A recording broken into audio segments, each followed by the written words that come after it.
वही जा, रुक जा, हमारे नजदीक मत आइया, दूर रहा।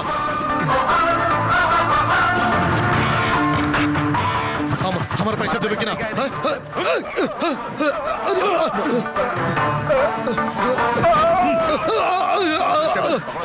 ठीक नहीं क्या करा तनी, ये हमने के बर्बाद कर देला। समय पर आके हमके बचौली, ओकरा तो हम बाद में देख ले।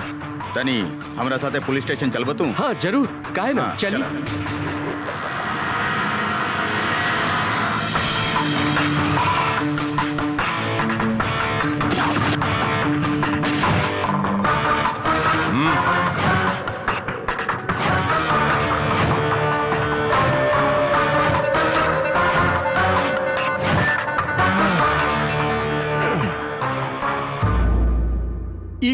यहाँ काहे ले आली? एनकाउंटर करे खातिर, और का है?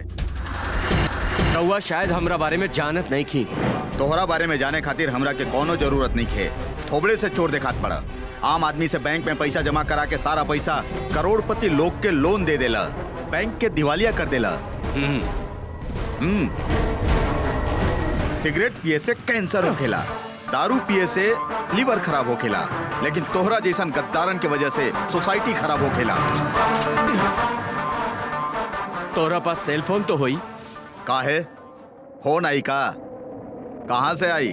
एने ओने से ना आई, डायरेक्ट सीएम के ऑफिस से फोन आई। नंबर तो देख ला।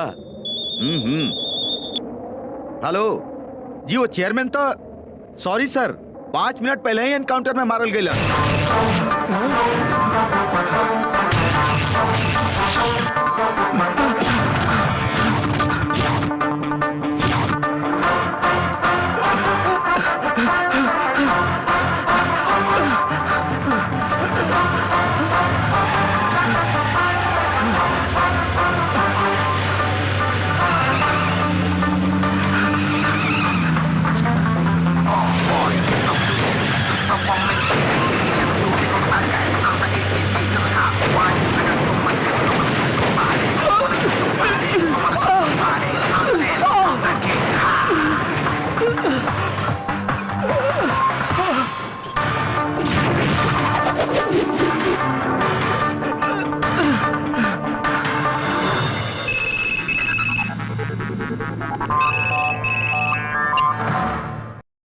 हेलो, हम चेयरमैन बोला था नहीं, एसपी रंजीत कुमार।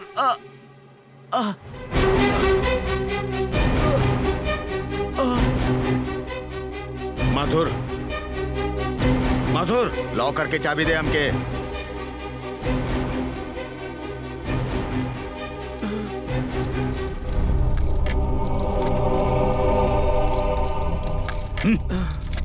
बिना गारंटर के तू 50 करोड़ के लोन जीके के दिले बड़े। कौन हो ये जीके? हमके मालूम नहीं के।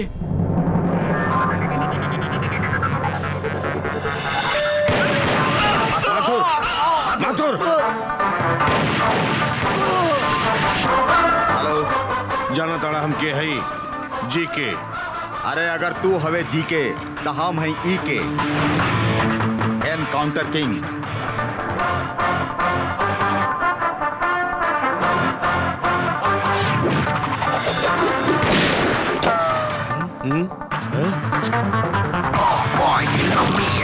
Someone meant to be killing and shooting all the bad guys. I'm the ACP to the cop. Why? I got so much soul. I wanna shoot somebody. I wanna kill somebody. I wanna shoot somebody. I'm the Encounter King. विधायक, paper में का लिखले बा, तू देखले बड़ा? बढ़िया से देखले बानी। रंजीत कुमार के खूब तारीफ कैले बारे। कौन है भाई रंजीत कुमार? यहाँ के नया एसीपी। तू हमार चेयरमैन के जब गोली मारत रहल तो तू लोगन कौन कमाई करत रहला? जी के हमरा से पूछिए हैं तो हम का जवाब दे?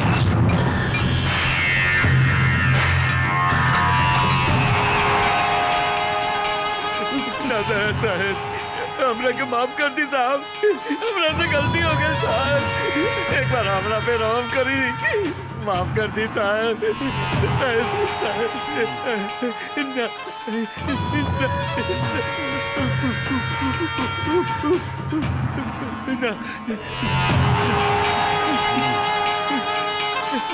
ना साहब,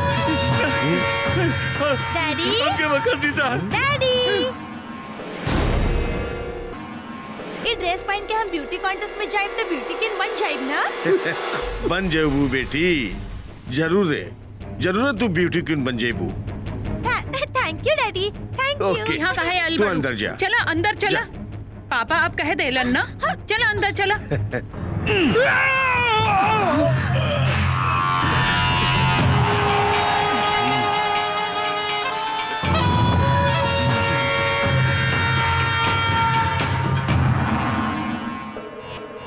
बॉस, इतना दिन तक हमनी के साथ दे वाला चेयरमैन बिना वजह एनकाउंटर में मारल गई और ये एनकाउंटर के कारण के पता भी ना चलल।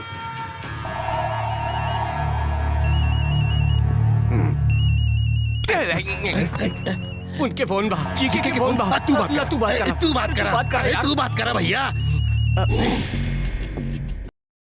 नमस्कार सर। हमने की मदद करे वाला वो बैंक के चेयरमैन मारल गए। जब ओकरे साथे ये सब भइल त तू लोग कहाँ मर गए रहले? सीएम ऑफिस से हम फोन तो करवाइले रही सर, लेकिन तब तक ओकरा के एनकाउंटर पे मार ना! दिया। तोहार फोन होला के बादे ओकरा मल्ले रहे। जब वो 50 करोड़ और हमरे बारे में पूछत रहल, हम चेयरमैन के मोबाइल पे सुन ले रहली। वो हमारो वफादार रहले, ऐसे जबान ना खोलत। ई रंजीत कुमार के बा और ओकर बैकग्राउंड का बा, ओकरा बारे में पूरा इंक्वायरी करके ओकर ट्रांसफर करावा जल्दी। जे रिश्वत, गुंडा और मौत के डर से ना झुके, उ लड़की से जरूर झुकेला। मैना के बोलवावा।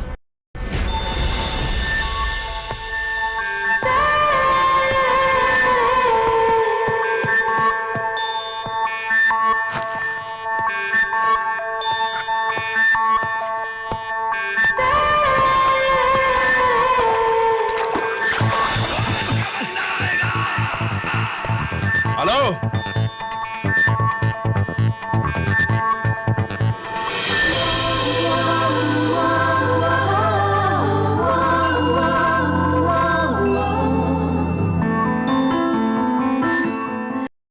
सॉरी।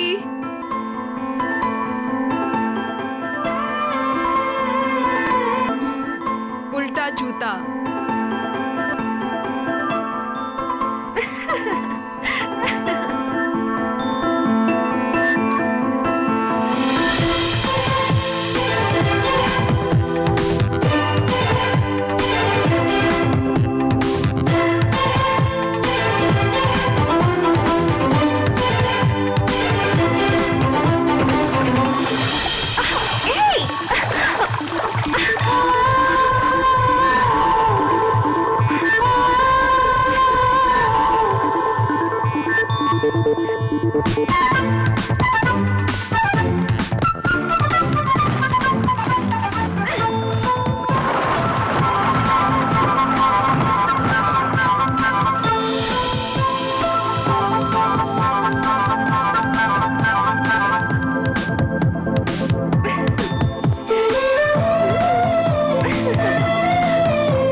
गलत शॉट। क्रॉस और टेनिस तोहके सीखे के पड़ी। जरूर, लेकिन तोहके स्क्वॉश और टेनिस के जूता पहिने सीखे के पड़ी।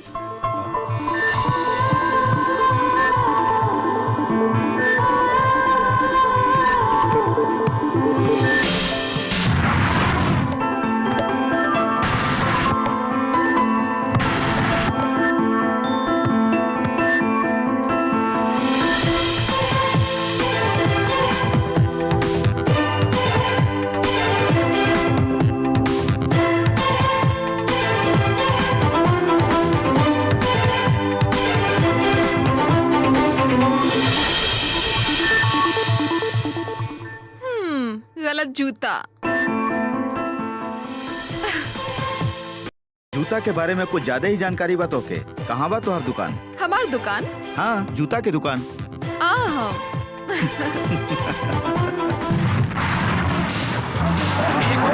Blaze of fame, freaky, juky, shaky, never gonna say the bits of damn strampy, scary the band, born with the shine to rule the mind, baby.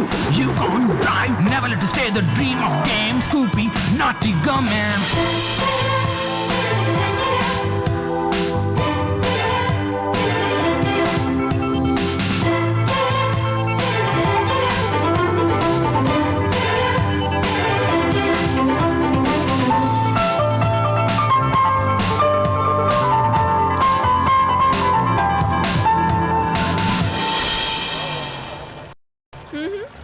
गलत जूता।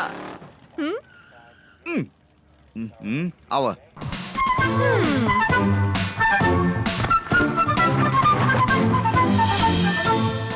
देखा ठीक से, यहाँ हर तरह के जूता मौजूद बा और हर रंग के मौजूद बा। तो के बो काटिंग खातिर कौन जूता चाहिए ई बतावा। और वैसे भी हमार गोड़ हमार मर्जी, हम कोनो भी जूता पहनब, कोनो रंग के पहनब। तो के और कोनो काम नहीं है का कि तू हमार जूता के पीछे पड़ल बाड़ू? हाँ?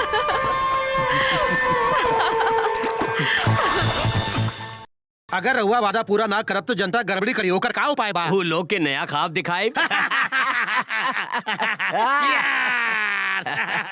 साहब, मैना मैडम आइल बड़ी। भेजा उनका, भेजा। बस इतने बार चुटकी में हो जाई। ठीक बा। नमस्कार जी, आवा नमस्कार। मैना रानी, बैठा। कैसन बाड़ू? तू तो नया उम्र के लड़की खोजत रहेला, फिर आज हमके कैसे याद कैला? हाँ, आखिर हमार जरूरत पड़ल ना? बड़ बंद करा। एगो तेज कटारी जैसन लड़की के बंदोबस्त करा। के? उड़ावे के प्रोग्राम बा। एकरा उड़ावे के बा? एकरा के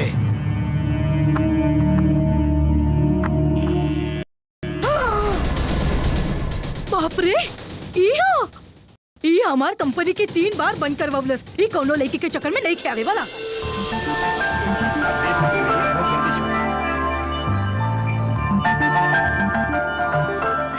हम अंदर आ सकतानी? आओ। सर। हाँ, कैसे आइलू हा? ऐसे ही। काल हम तो से ठीक से बात ना कर पाईली। ई का टीवी चैनल जैसन रिपीट टेलीकास्ट करत आड़ू का? रिपीट टेलीकास्ट ना, फ्रेश न्यूज बतावतानी। काल हमार बर्थडे बा। ओ, पार्टी कहाँ बा? इतना बड़ पुलिस ऑफिसर बाड़ा, हमार घर के पता ढूंढ के पहुँच जाइया। पार्टी ओही जे देव।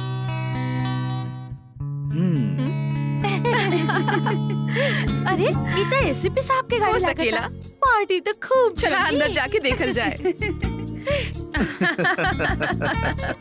अरे वाह, ये देखो, ये तो घरे तक पहुंच गई लेना।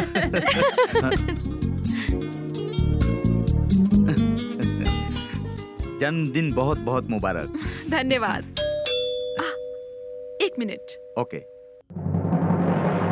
Happy birthday. तू यहाँ कैसे? आज तो हर जन्मदिन बा ना, हम तो जे समय देले रहनी वो खत्म हो गई जानू। हम कहतानी दफा हो जाए यहाँ से। अभी तक ई सीन तू और हम देख ली। अगर तू हमार बात ना मनबू तो इंटरनेट के जरिए एकरा पूरा दुनिया देखी। चुप रह, जा यहाँ से, चल जा। तुम्हारी हिम्मत कैसे भैली कहे के, बदतमीज कहे। का बात बा? जब बेडरूम में हम कपड़ा बदलत रहनी तब मोबाइल से चुपके से हमारा वीडियो उतारलस और ये कह के ब्लैकमेल करता था कि इंटरनेट में डाल दे। कहा गुरत का बड़ा हमारा बीच में टांग मत अड़ावा। अपना आप के बहुत बड़ा हीरो समझता का? तू हमारे बारे में लिखा चला था। ए, आगे मत बढ़ा।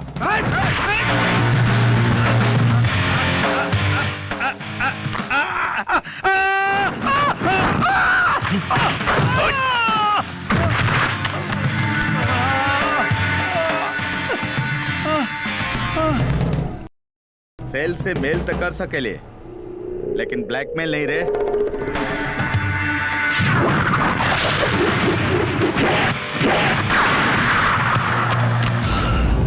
तू दोबारा ये एरिया में नजर आई लेना तो एनकाउंटर कर दे।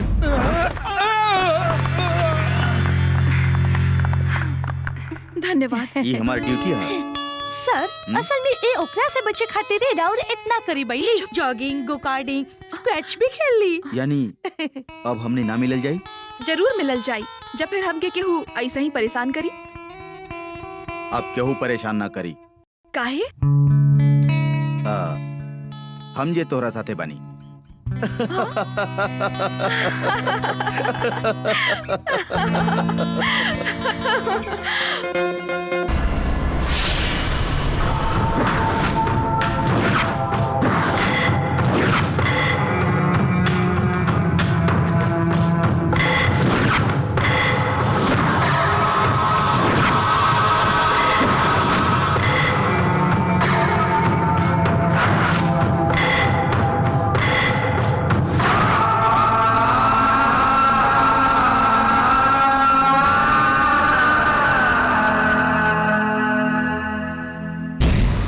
बड़का बेटा आईपीएस में सिलेक्ट हो गई बा, पोस्टिंग भी हो गई बा।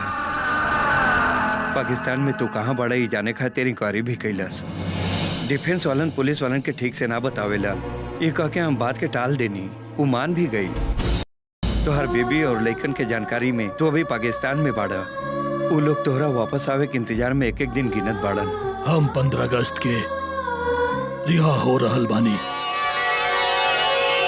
हे भगवान, सब काम अभी ओइसे ही पड़ल बा। उनका आवे के समय हो गईल बा। जल्दी करा रामो, एक बार जल्दी करा। कब से लागल बाड़ा? अभी तक ना बधाई माची। का बेटी तहार रंगोली पूरा ना भइल? कितना देर करे तारू? दूसरो काम बाकी बा अभी। हे भगवान, कौनो काम नहीं के हो। अरे सुनीता, तनी जल्दी हाथ चलावा। इतना धीरे धीरे करबो तो कुछ ना होई। का बात बा माई? आज कोनो त्योहार बा का? आज हमरा घरे त्योहारे बा बेटा। अरे काहे पहले बुझाओ ताड़ू? खुल के बतावा ना। बेटा आज तोहार बाबूजी आ रहल बाड़न। का कहलू? बाबूजी अवतरण? हाँ बेटा, लागता वो तो के याद करे तारन। अगर वो हमके याद करी है तो हिचकी ना हार्ट अटैक आ जाई। चला तानी। सुना गिरीश, नहीं रुका। अरे भैया तू हूँ बाबूजी के देखे खातिर इतना दूर से ड्यूटी छोड़ के आ गिला और ना तका इतना दूर से हम आ गई नहीं और तू यहाँ रह के भी भागताड़। हाँ आइते अगर वो हमके देख लेला ना तो पता ना का हुई का या तोहरा कह ना सके। दोनों खातिर समस्या बा। चला तानी भैया। गिरीश, एकरा का हो गइल माई? पापा के बचपन के डांट अभी तक रोकर मन में बैठल बा।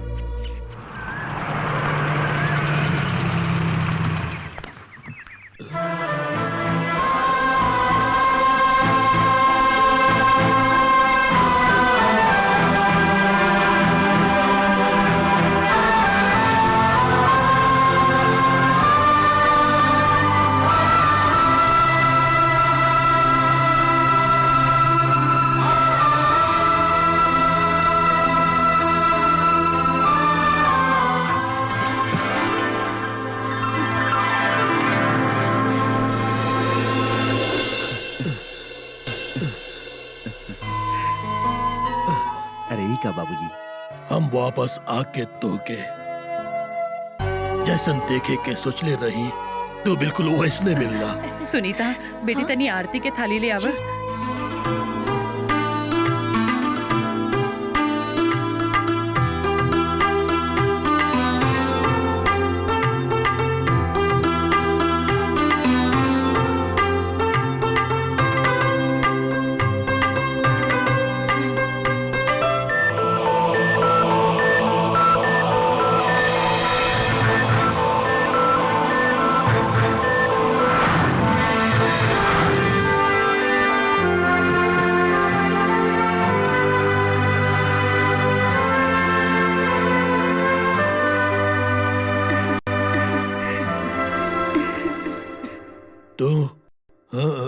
अरे तू का करताड़ा हमार दोस्त? अरे ई हमार बेटी सुनीता है।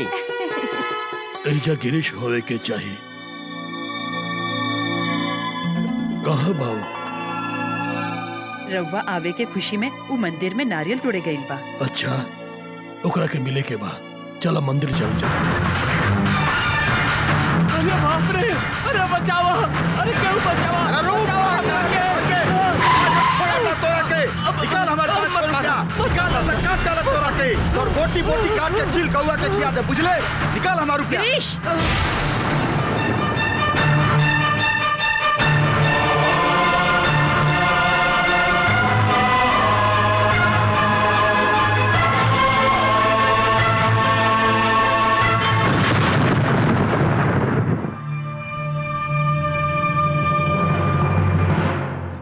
कबीर सुना भाई साधु, बात कहूँ मैं खरी के दुनिया एक नंबरी और हम 10 नंबरी। कहा बढ़िया गिली ना? चुप बे, वो हर देख कहाँ चिल्लात बड़ा सब है।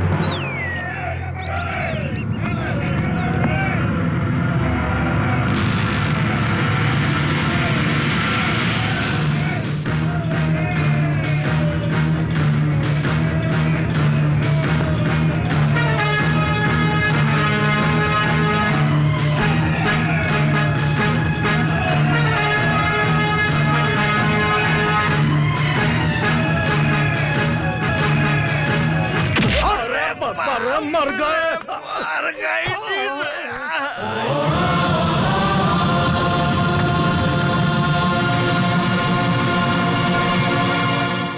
का हई एकरा तू हॉस्पिटल समझले बड़ा का?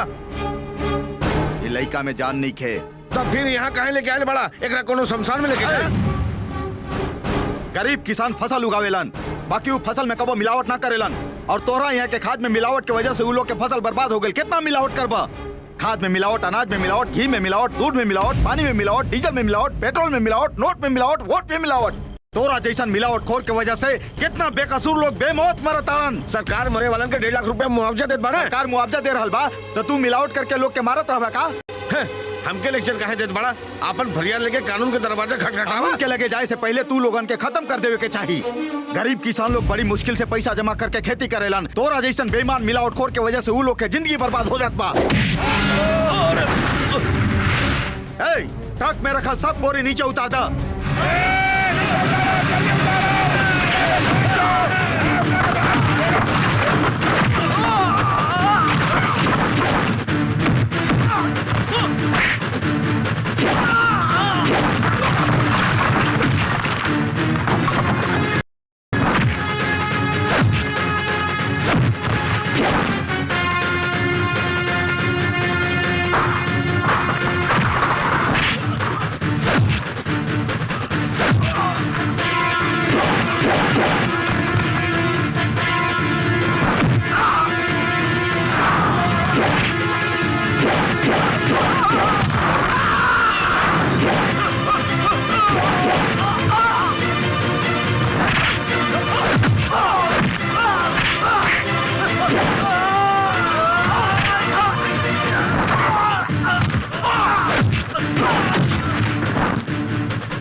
अपन माई बाप के चिता में आग देवे से पहले जौन हाथ बेजान हो गए हुए हाथ से हम तोहार ई पाप के बोरी जराई।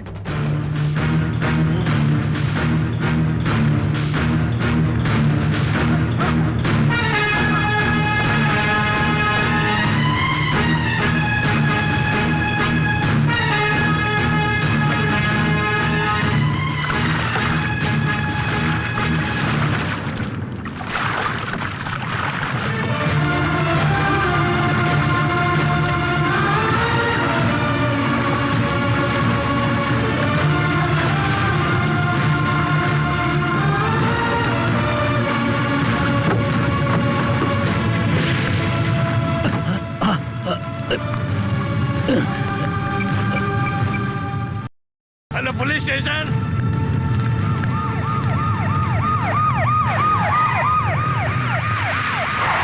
इंस्पेक्टर साहब आई देखिए बदमाश के पकड़ी करा के एगो लड़का मर गेल कह के हमने सबके बहुत मरलस और हमार खाद के बोरी भी जरा दहलस। ए जवान, ये सब तू जरौले बाड़ा? ना हम हम जरौली है। हम जरौली है।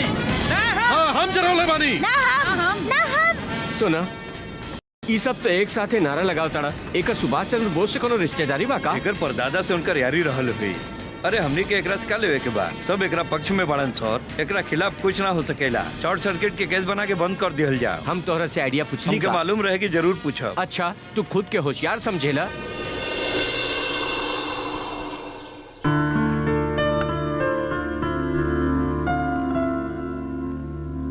रुका राजेश्वरी।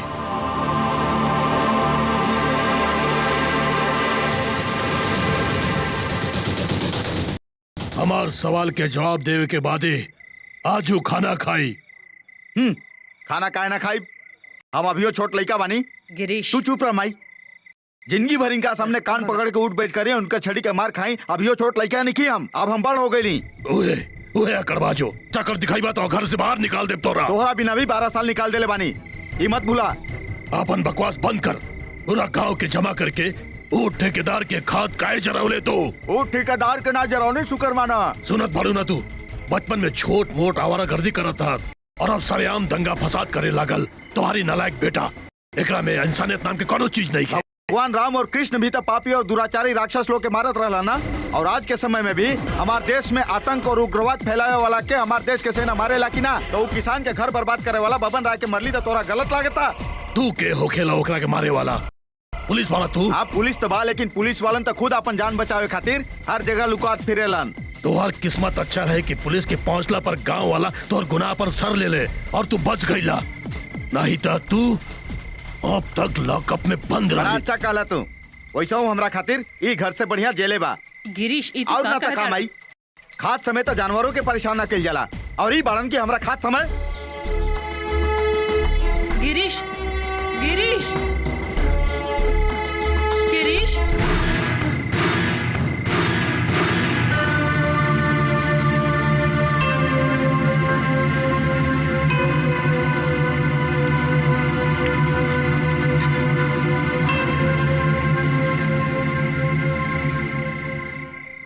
बचपन में हमसे जाती कैला चुप रहली। बाकी अब ना साहब।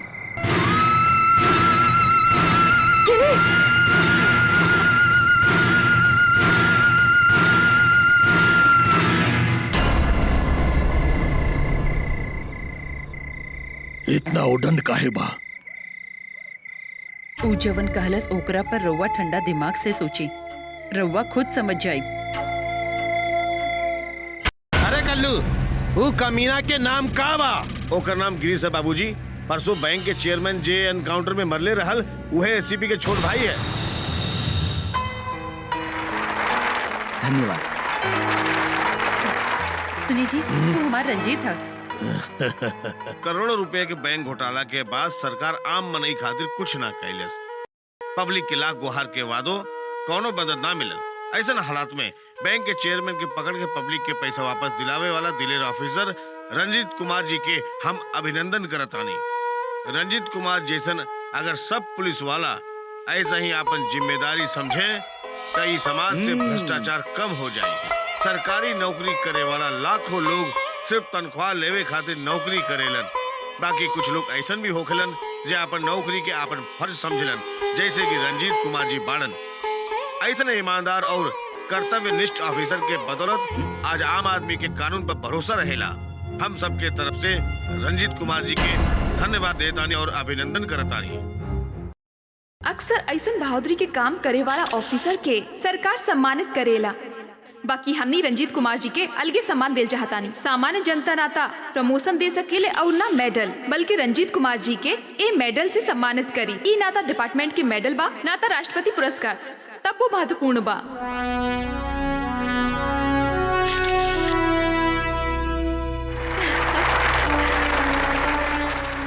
सुनी जी राउ राष्ट्रपति के दिहल मेडल कहाँ बा? दिखात नहीं के?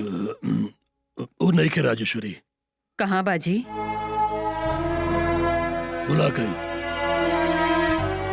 हम भूलवा देली। भूलवा दी? इतना कीमती मेडल? हम कहली ना कि हम भुला देली। हमरा परेशान मत करा। हाँ इला का गुल्लू तू ये चांदी का कप काहे पिघलवावत बाड़ा? था तू हमरा खातिर पाँचे बनईबा? ना हाँ? फिर का करबा?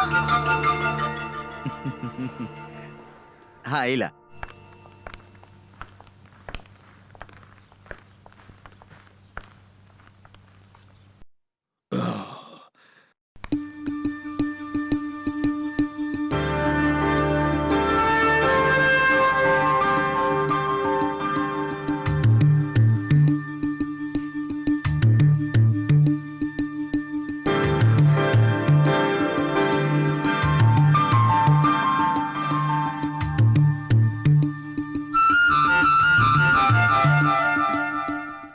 सुनी जी, हाँ? राउर मेडल भुलाइल नहीं खे, उ रहल देखी उहाँ बा।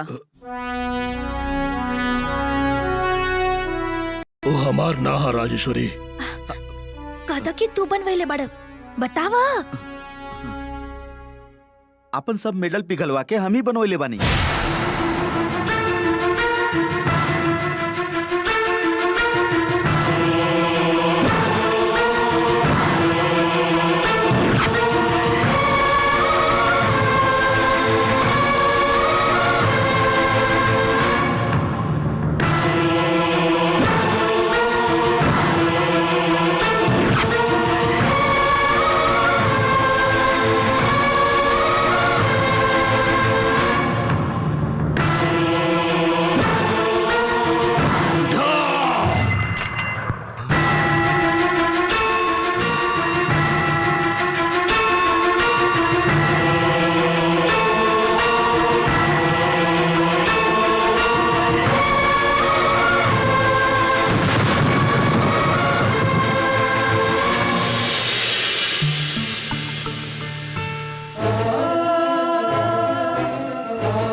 गिरीश,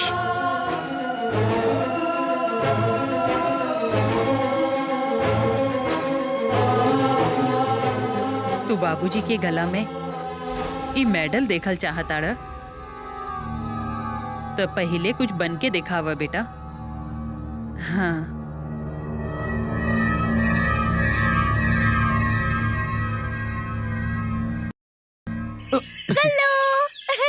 का है? लल्लू हाँ। कैंटीन के बजाय कपड़ा के दुकान खोलता ता का अच्छा है? होई। कपड़ा के दुकान होई तो तू हर दिन नया कपड़ा पहन तू।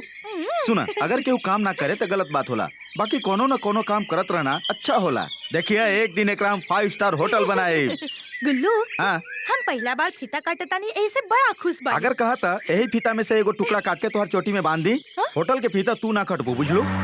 काहे? रंजीत भैया आ गईलन। श्वेता,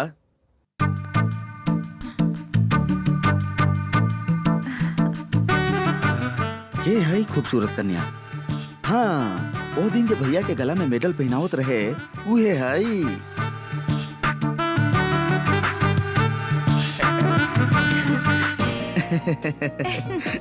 आवा ना भैया। का सुनीता, कैसन बाड़ू? हम तो ठीक इनका बानी। से मिला। श्वेता, हाय।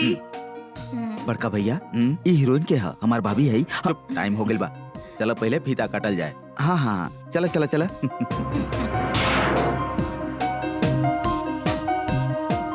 का गिरीश, ये हमरा नाम से तोहरा नाम से बिजनेस करब त तरक्की कदम चूमी भैया।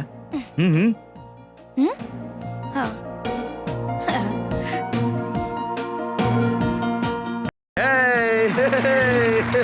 अरे माई का बाड़ी वो ना आईली, काहे ना आईली? हाँ, बाबूजी जना आइलन, पति परमेश्वर होखेलन ना, उनकर इजाजत के बगैर वो कैसे आ सकेली भैया? वाह, बड़ा बढ़िया होटल खोल ले बाड़न। रंजीत बेटा, रंजीत रंजीत बेटा, अरे अपन शुभ हाथ से कैंटीन के मुहूर्त कैला। अरे वाह वाह, कैंटीन खूब चली। अरे बेटा बटन बंद कर ना तो सबकी नजर लग जाई, समझ ला बेटा। सुनीता बेटी तो काल रात से तोहार गुण गावताड़ी, रात भर तोहरे चाचा। हाँ? ई का कहताड़ा चाचा? सुनीता तो काल रात से हमरा साथे इहवा रहली। वो कहा ना बेटा, रंजीत के नाम से कैंटीन खुल गई ना, यही से। रंजीत बेटा, तू हमरे लगे घरे चला। सुनीता अपना हाथ से मैसूर पाक बनवले बाड़ी। मैसूर पाक हमरा से ज्यादा हमरा भाई के पसंद बा अंकल। का मजाक करा ताड़ा?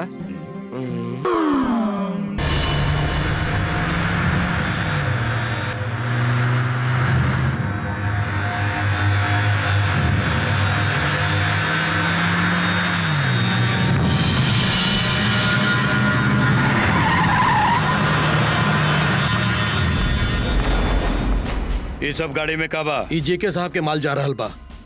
केहू के भी माल होखे हमके चेक करे कर ले। आवा सबे।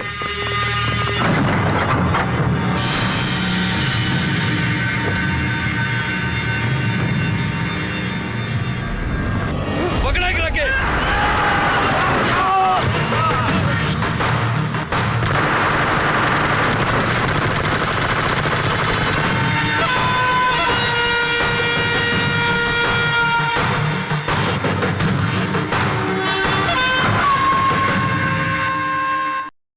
चाहे कुछ भी करा, लेकिन पुलिस वाला के साथ लफड़ा मत करा। तो हर आदमी वो लोगन के मार डालस। अरे यार अगर हम उन लोग के ना मरती तो ये हथियार के सप्लाई में जीके साहब के हाथ भाव लोग के पता चल जाये, बुझला कि ना? अरे का कैसे पता चली? ऊ कोनो मामूली बंदूक थोड़े रहल, ऊ तो AK-47 रहल। तबे तो उग्रवादी के नाम पर केस बना देली हम।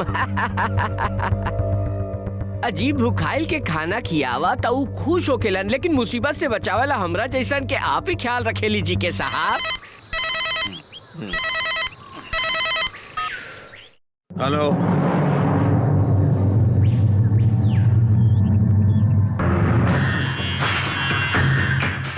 हमारे बैंक के चेयरमैन के एनकाउंटर करे वाला वो एसीपी रंजीत कुमार के यह इलाका के एसीपी बना के ट्रांसफर कैल गई। बड़ा खतरनाक ऑफिसर बा।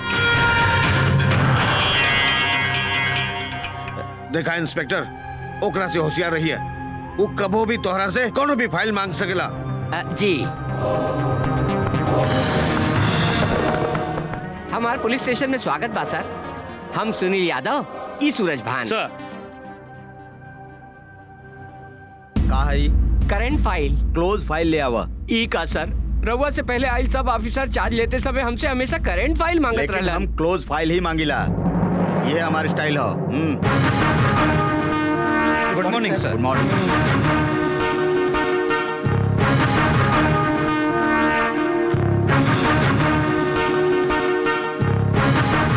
ट्रांसफार्मर्स इंडिया लिमिटेड कंपनी में हथियार मिलल रहे ऐसा एगो केस फाइल भेल रहे ना, ओकर का भेल? क्लोज हो गई सर। का कंपनी? हमार मतलब फाइल, ओकर पुख्ता सबूत ना मिलल, इससे बंद हो गई। ये फाइल के री ओपन कर रहल बा।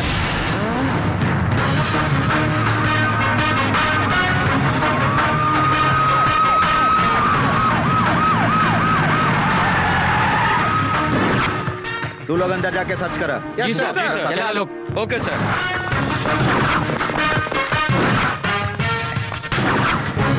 ए तू लोग सब तरफ ढूंढा, कोना कोना छान मारा, केहू बचे के ना चाहिए, सबके पकड़ा, एक को जगह ना छूटे।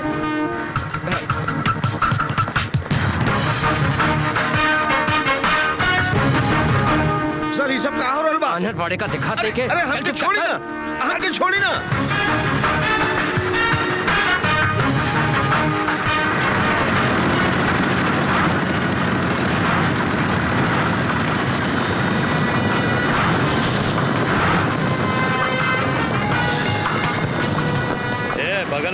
बगल हट एजा से। एसीपी साहब आ रहल बड़ा। एसीपी साहब थोड़ा सीधी देता नहीं, संभल के रखिया।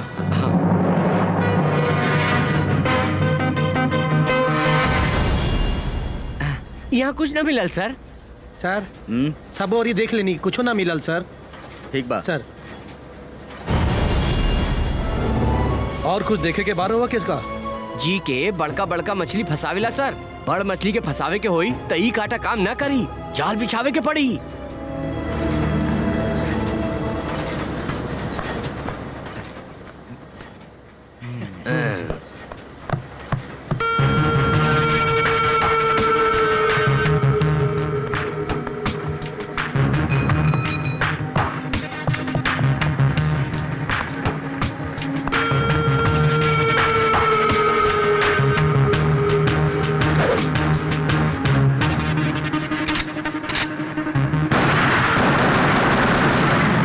सब लोग सावधान हो जा।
चोर जीके के पकड़े खातिर जाल बिछावे के जरूरत ना पड़ल। देख ले ला, अपन नाम बताओ।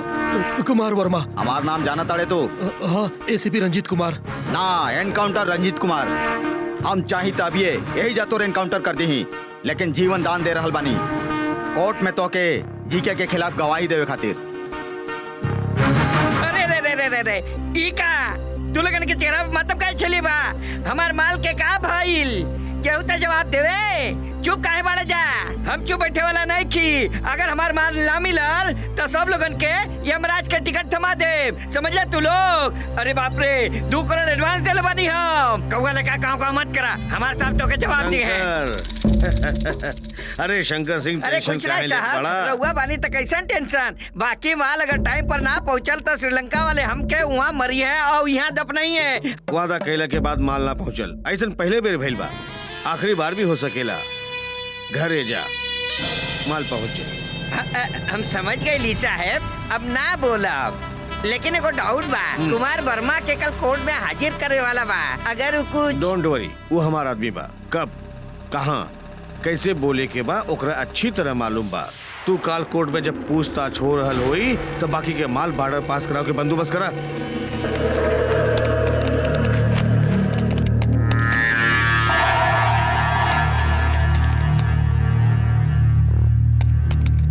यस। ई फाइल ओपन करा। रुका तरी।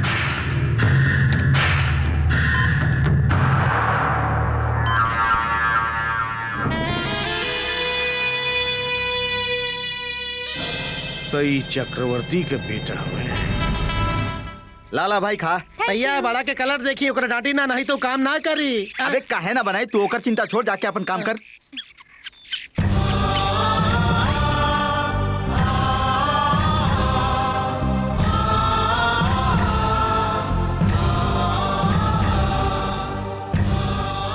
देखी न जी कितना मेहनत कर रहल बा। तू मेहनत कर रहल बा ई सोच के तू बहुत चिंतित बाड़ी, बाकी वो अपन जिम्मेदारी निभावत बा, ई देख के हम बहुत खुश बानी। देखा खूब। अरे अरे भैया भैया भैया माई बाबू जी आइल बाड़े, वो दिखा।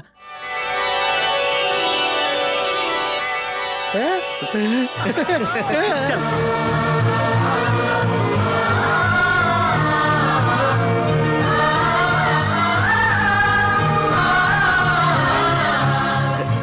आओ बाबूजी।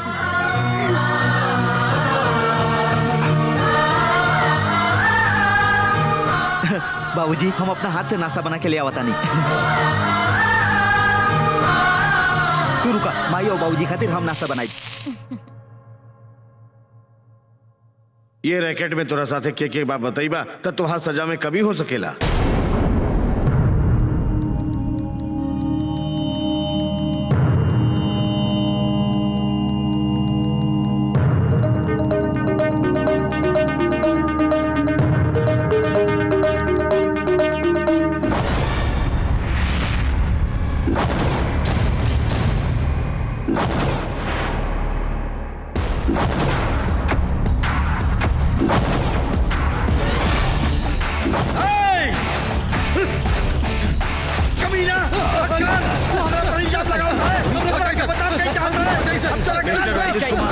अपना आपके संभारा ओकरा के बोले दा।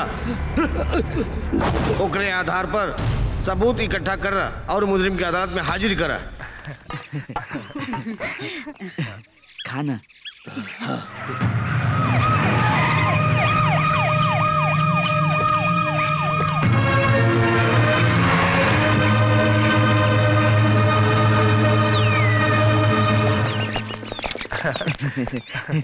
आओ भैया, माई बाबूजी खातिर हम अपना हाथ से नाश्ता बनवले बानी। तू कुछ खा ला ना। ना, हम इस समय ड्यूटी पर बानी। चला तलाश करा।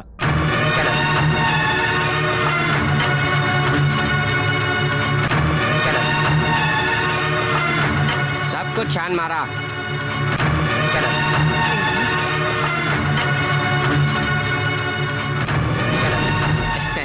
प्याज टमाटर में ना भाई, वहाँ मरचाई की टोकरी में खोजा।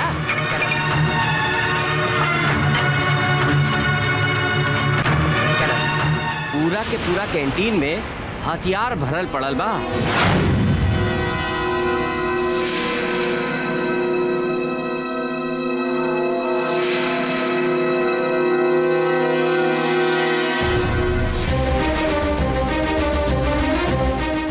भैया ई सब कैसे यहाँ पहुँचल हमरा कुछ नहीं के मालूम भैया।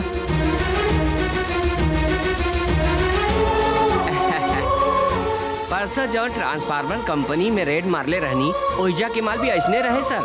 रउआ तो एगो ईमानदार पुलिस ऑफिसर बानी, चाहे भाई हो या बाप, सबूत मिलला पर रउआ ना छोड़ी ले। ठीक कहा तनी ना सर? और कैसे साबित होके के चाहिए? इतना सबूत के साथे पकड़ गइल बा, एकरा तो सजा मिले की चाहिए।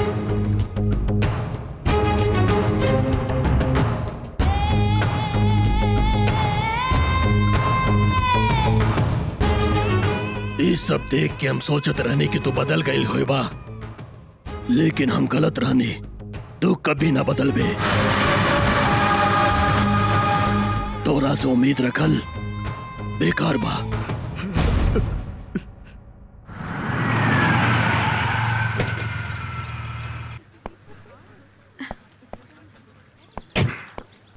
आवा माई।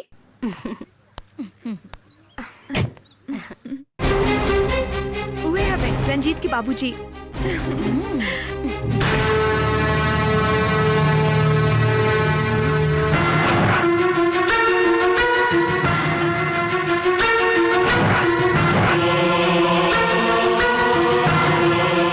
आवा माई।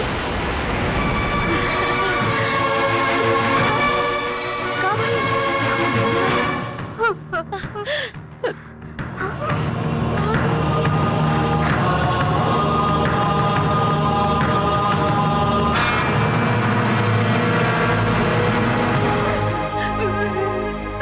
हमार बेटा।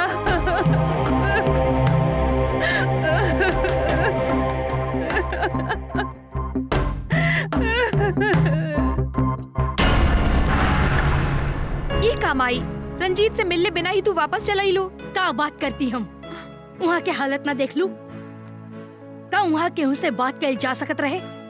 अब हम बताइब कब बात करे के बा और कब मिले जाए के बा, ये हम बताइब। तब तक तू उनका से बात मत करी हो।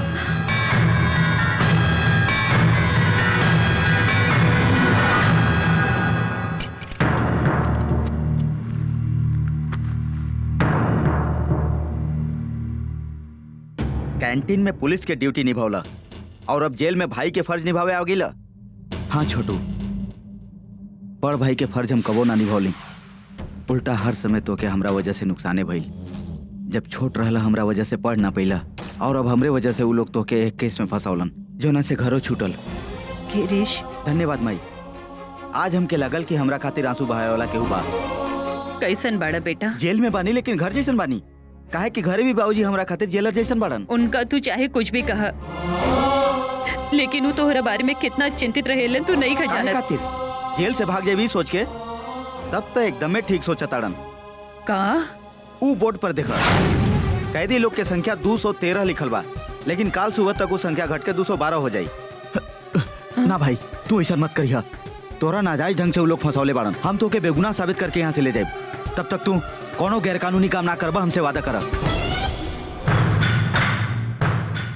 करे वादा?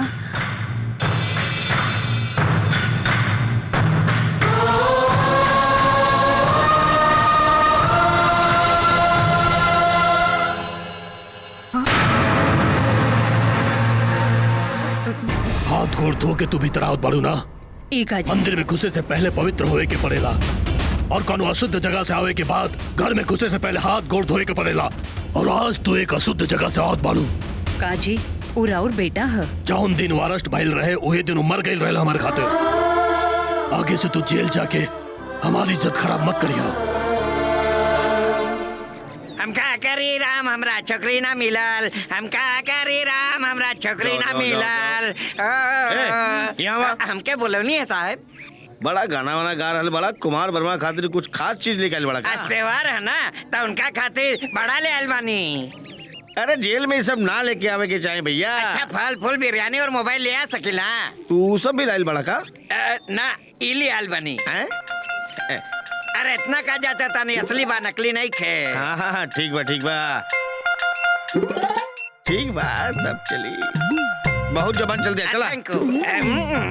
हाँ तू का लेके आइल बड़ू बेटी? जबान खराब कर रहे सब। तू का लाइल बड़ू?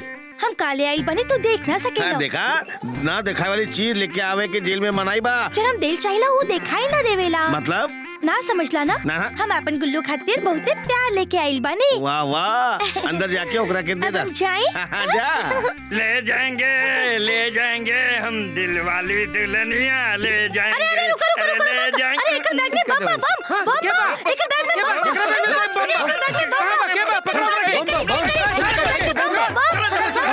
कहाँ से आ गए?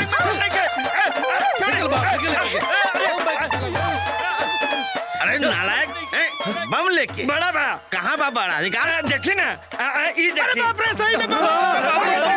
जाता दिल वाला? ये देखी, ये बड़ा बा। अरे बम बाबू हाँ, ये देखी।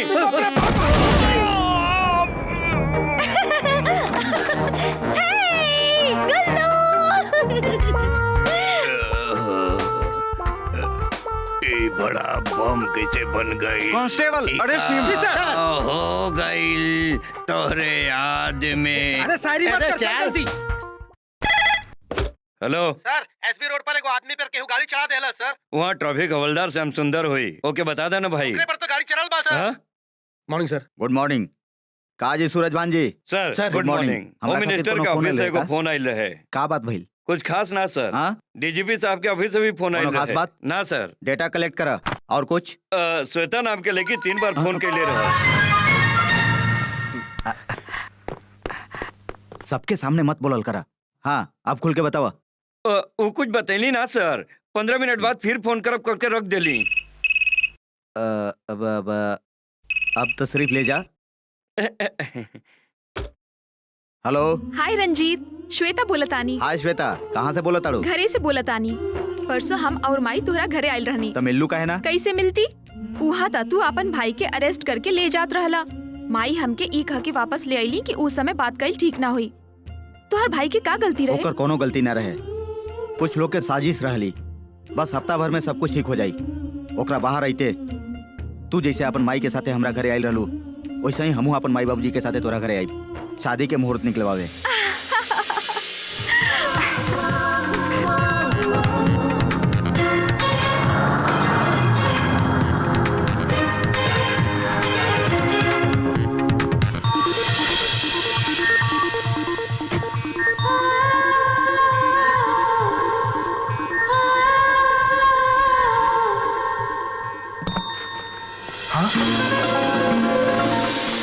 हाय। ई का बोरिया बिस्तर लेके आ गेलू तू? जवानी ऐसे ही बर्बाद ना हो जाए यही से जल्दी आ गई नी। मतलब बिना बतौले ऐसे ही आ जेबू? मुहूर्त निकलवा के आई थी ता का तू मंगलसूत्र पहनावे की तैयारी करता। हम सोचनी कि सामने रहबा ता तो के प्रेरित करब और जल्दी हमनी की शादी हो जाए। अरे बाप रे, जल्दी भागो यहाँ से। अरे तू इतना घबरात काहे बाड़ा? का भाई? का भाई राजेश्वरी, कौन आइल रहे? पता ना, केहू के बात सुनात रहे। और ये सूटकेस? ए रंजीत, यहाँ कोना में काहे छिप गईला? आपन बाबूजी से इतना डराला? अरे क्या, हम डराइल ना, हम तो इज्जत करीले। ओई सुन का अपना बारे में कब बताईबा? बता। कहाँ से आवाज सुनाई देत बा? चुप चुप चुप। देखा श्वेता, तू जा यहाँ से, हम हाथ जोड़ाता नहीं। तोहरा सामने तोहार प्यार बा। तो क्या करी? यहाँ? हाँ।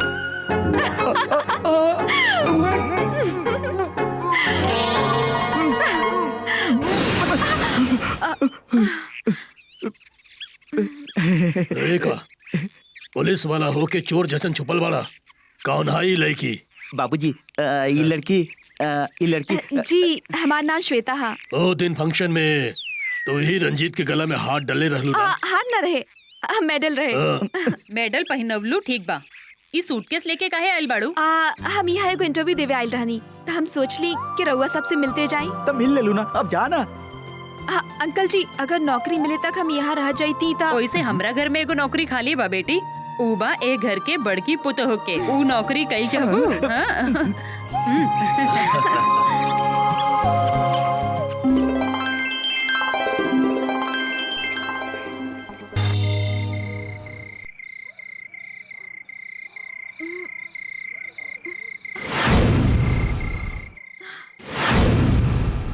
रंजीत के साथ अपना ब्याह के ख्याल छोड़ दो।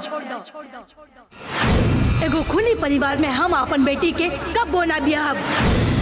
ओकर छोटका भाई के बारे में ना, ओकर बाप के बारे में कहता नहीं, समझ लू तू।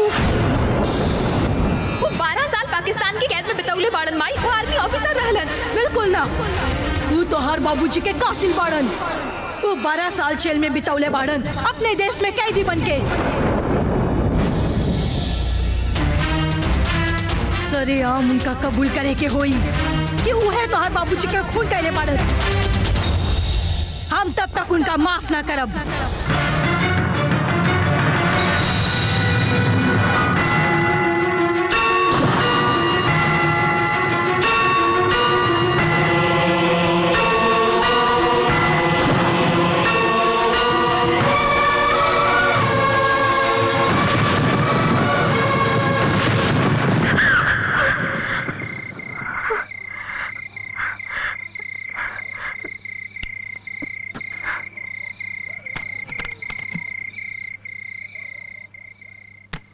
सर जी उ जीके के बेटा आ रहल बा रउआ से मिले खातिर। ओकरा के बोलाई? खुदाइल भैया तू बोलौले बड़ा। अरे हम कहाँ जानीला ओकर बाप के त जानेला ना। माई की ओकरा देखलहू नहीं की। ओकर और ओकर बाप के नाम लेला त हम सोचले कि जानत होई। क्या बुलावा? सुना किरण, तोहार बाबूजी भ्रष्टाचार के उस्ताद बाड़न ना, तो ये उस्तादन के जन्म कुंडली बतावे वाला उस्ताद हा। तनी संभार के। अरे अंदर आवा, आ जावा अंदर।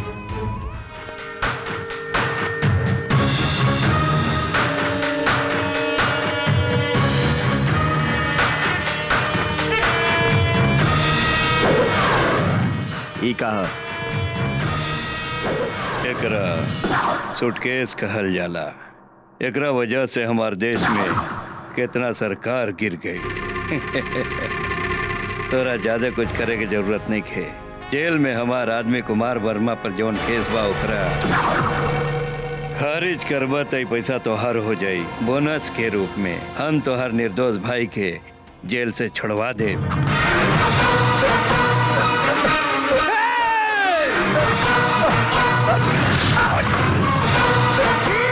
अरे बाप रे बाप। एकरा पिस्तौल कहल जाला। एकरा वजह से कई जगह विद्रोह चल रहा बा और कितना लोगन के चरित्र के बदल के रख देले बा और वैसे भी तोरा जैसन लोग के एनकाउंटर कर देवेला। तोरा भाई के जिंदगी हमरा हाथ में बाई जान के भी तो के डर नहीं खेला। तोरे जिंदगी तोरा हाथ में नहीं है तो तू हमार भाई खातिर काहे परेशान होत बड़े? सुनील यादव सूटकेस एकरा के भीतर ले जाई सर। ना ना ओकरा उठा के एकर सिर पर रखा।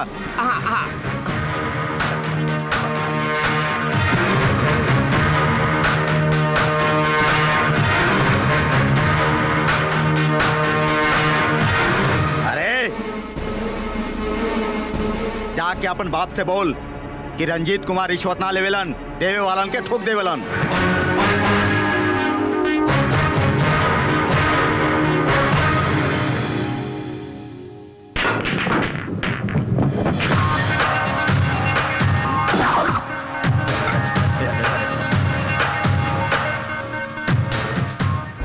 तू एनकाउंटर के खेल अच्छा खेलेला, लेकिन हमरा से खेल महंगा पड़ी। महंगा पड़े या सस्ता, लेकिन हमके ही खेल खेले में बड़ा मजा आवेला। तोरा समझावे खातिर बॉल पॉकेट में डालनी और क्यों तोरा हाथ में देली। लॉकअप में घुसेड़ के उस सबके हाथ गोड़ तोड़े के लाठी भी बा हमरा पास। सूटकेस तो वापस भिजवा देला। तू आपन ईमानदारी के धौस जमावे खातिर एजा आइल बड़ा का? धौस जमावे ना, खबरदार करे आइल बानी। अंजाम कितना बुरा हो सकेला ये बतावे आइल बानी। काहे कोनो घोटाला केले बानी का? हम टेंडर पास करा के कोनो खराब प्रोजेक्ट बना के जनता के पैसा लूटत आनी का? हम हॉस्पिटल में मिलावटी दवाई सप्लाई करके रुपया कमात बानी का? हम खाली हथियार तो बेचत आनी। एमे जनता के कौन नुकसान बा? वो नुकसान सामने नजर ना आवेला। तोहारी हथियार के धंधा करे के चलते आतंकवाद बढ़ रहा बा। आम जनता होखे या सरकारी अफसर, सबकी जान जोखिम में पड़ रहा बा। उग्रवादी लोग पूरा देश में खूनी खेल खेल रहा बाड़न, तब पूरा दुनिया में आतंकवादी लोग इंसानियत के दुश्मन बनल बाड़न। इंसानियत के खून बहा के करोड़पति बनल बाड़ा, ये अपराध ना तका हा। तोरा जैसन हैवान के मिटावे खातिर हमरा जैसन ऑफिसर के हमेशा आवे के पड़ेला। तोरा जैसन ऑफिसर के शतरंज में जैसे मोहरा के घुमावल जाला, वैसे आराम से घुमा के कोनो भी कोना में ट्रांसफर करावे के ताकत रखीला। हम समझ गेला। तू जैसे तोर भाई के जेल में भेजोली रही ना, वैसे अगर तू हमार बात ना मान तो समझ लिहा। का कर लेबे तू? हाँ का करबे? हमार भाई के फंसा के तू खुद के होशियार समझता रे? सुन ले, तू अपन पूरा ताकत लगा ले। कोनो मंत्री, कोनो नेता, कोनो ऑफिसर, चाहे अपन पूरा गुंडा फौज लगा ले, लेकिन ये रंजीत कुमार तुम्हार पूरा साम्राज्य के बर्बाद कर दिए हैं। अब उल्टा गिनती शुरू कर दे।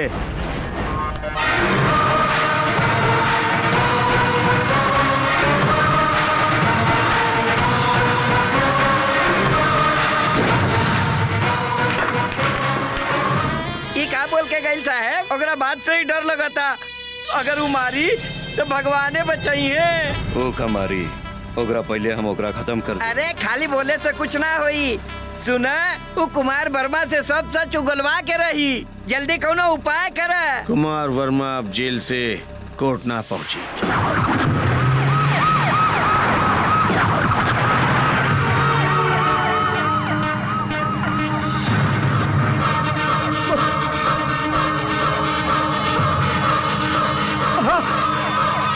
बम बम बम बम! अरे गाड़ी रोको, गाड़ी रोको! अरे गाड़ी में बम है! रोको, गाड़ी रोको!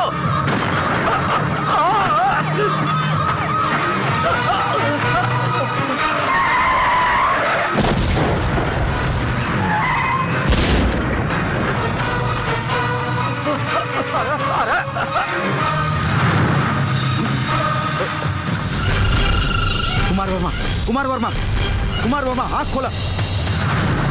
अरे ऐसे काहे ए, रुको, रुको! अरे अरे धीरे, आधा गिर जाइबो। कुमार वर्मा,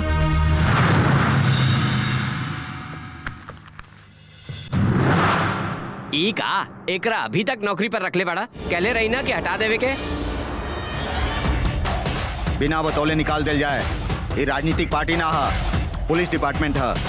फिर कुमार वर्मा के तोरा आँख के सामने मार दिहल गईल, तब तुम्हारी पुलिस की नौकरी कहाँ गईल रहे? ऊपर से लेके नीचे तक आप जैसन मंत्री बुलेट प्रूफ जैकेट काहे पहनलन? अगर आप एकर मतलब हमके बताएं तो आपके सवाल के जवाब हम अपन डिपार्टमेंट की तरफ से यही समय दे देव सर।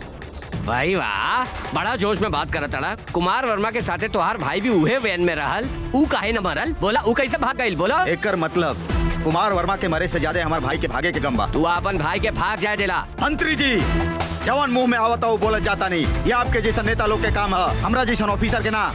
हमार भाई के साथे कल्लू भी भाग गिल बा। ऊ दोनों भाग गिल बाड़न या केहू भगौले बा। इस 24 घंटा के भीतर डीआईजी साहब के रिपोर्ट मिल जाई।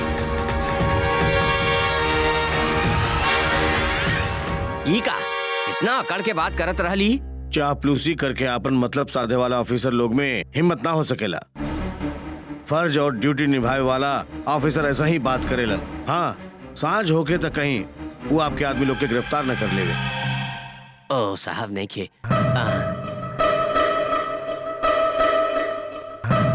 ई तो हमार कुर्सी पर कैमरा लगा के रख ले बा।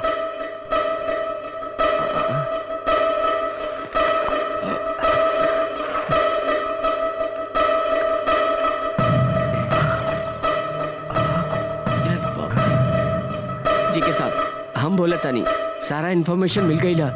हाँ साहब, हाँ ठीक है साहब। हाँ हाँ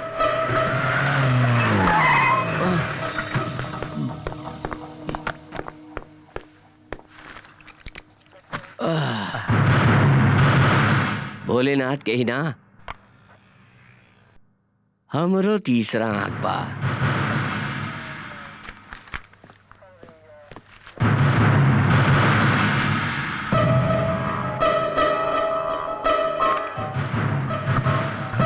हेलो रामदास, ऐसा ही सुनील यादव बोला तानी। एसीपी साहब आज कलेक्टर से मिले खातिर उनके ऑफिस जा रहल बाड़न। कलेक्टर से सांझ तक मीटिंग चली हुआ। हाँ, उस शंकर राम के फोन आयल रहे। टूटल पहाड़ी के पास इंतजार कर रहल बा, शर्मा गैरेज के पास इंतजार कर रहल बा। मशीन गन ओइसे सप्लाई करी बोलत रहे।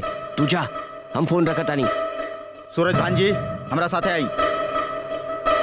स्ट्रिंग ऑपरेशन से कंप्यूटर में हमार फोटो खींचे चलल रहल ना।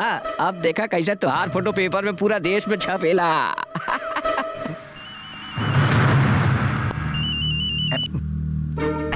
साहब, हम कल्लू बोला तानी। हाँ हाँ पहचाना तानी। हम फॉरेस्ट में छुपल बानी। हम आ जाए का? अरे नाना, तू ओइजे रहा। रंजीत के मारे के प्लान चल रहल बा। ओकरा गईला बाद मरे के बाद आइहा। रंजीत के खात्मा कब साहेब? अभी कहाँ? कल पहाड़ी के पास।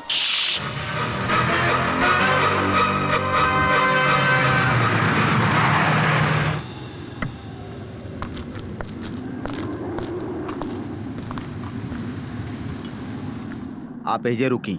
जी।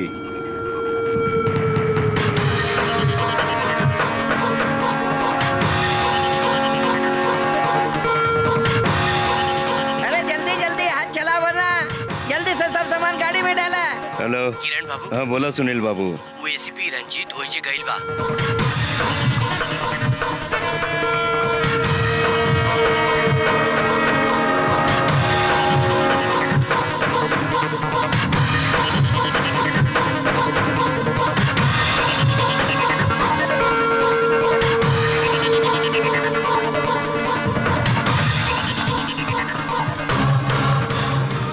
तोरा का करे के बा बतावे के पड़ी।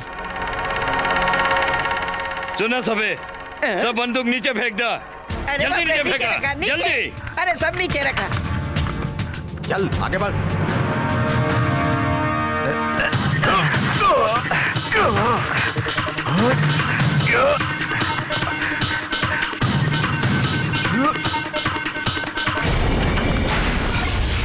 ओकरा गोली से नहीं खे मारे के।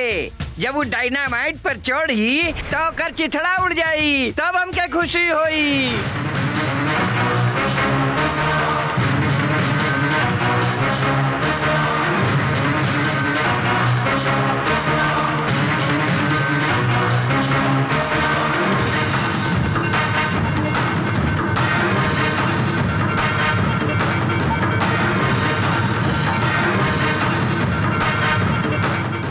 रुक जाओ, भाग मत। हमरा 3 तक गिने तक अपना आप के हमरा हवाले कर दे, वरना एनकाउंटर की लिस्ट में तोरो नाम आ जाई।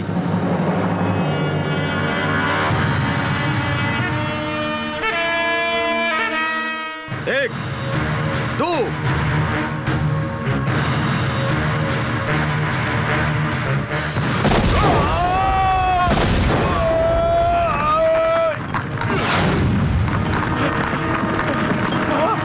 भैया भैया भैया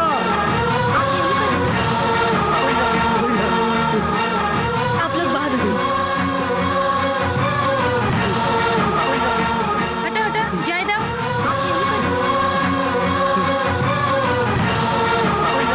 कमला जल्दी खून की बोतल ले आवा। चलो लावत आनी। जल्दी।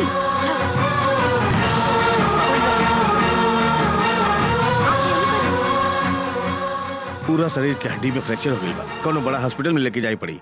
डॉक्टर साहब यहाँ इलाज ना हो सकेला। बड़ा डॉक्टर के बाहर से बुलावे के पड़ी। हम तैयार बनी डॉक्टर। ओके। केकरा फोन करत बड़ा गिरीश? बाबूजी के। ऐसा गलती मत करा। वो काहे अंकल? बाबूजी के तई नेखे बतावे के रंजीत के ऐसा हालत अपन माई बाबूजी के बतेबा तो सहन ना कर पाई है। तो के कुछ खास बात बतावे के बा आवा। तोहरा एक केस में फंसावे वाला लोग बहुत बड़ा अपराधी बाड़न।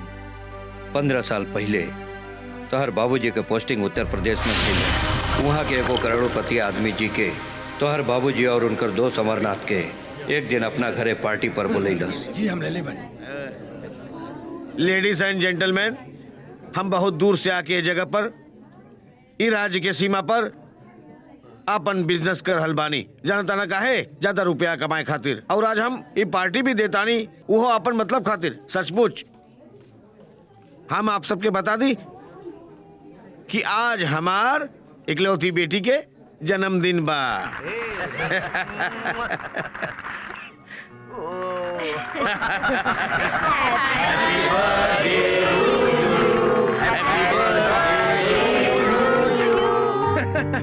पार्टी में मजा आ गया ना? ठीक है। सर राहुल फोन आइल बा। हमरा खातिर? जी सर। बहुत अच्छी पार्टी है ना।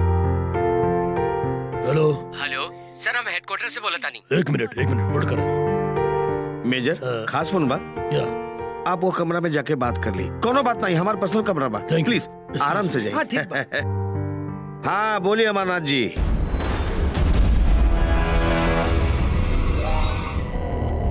हेलो सर, बाधा के चेक पोस्ट पर जाके आदेश मिलल बा।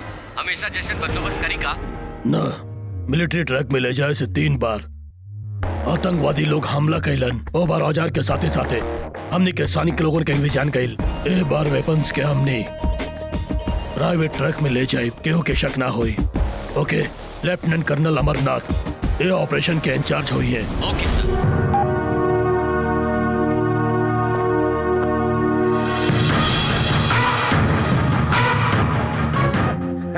बढ़िया जोक, बढ़िया जोक। लेफ्टिनेंट अमरनाथ हमने के तुरंत हेडक्वार्टर जाए के पड़ी। ए समय सर। यस, ये कोई इम्पोर्टेंट ऑर्डर बा। ओके सर। माफ करी जी के साहब, हमने के जाए के पड़ी। कोनो बात नहीं सर, आवे खातिर धन्यवाद। अच्छा अमरनाथ जी नमस्ते। धन्यवाद। बेटा इजाजत। चलो बेटा। बाय बेटा।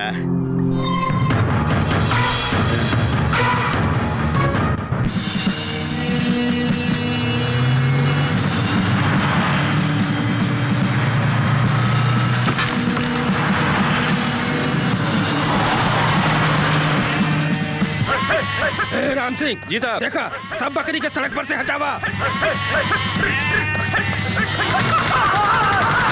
हेलो हेलो हेलो सर, यहाँ पे अटैक हो गई बा, जल्दी आइए।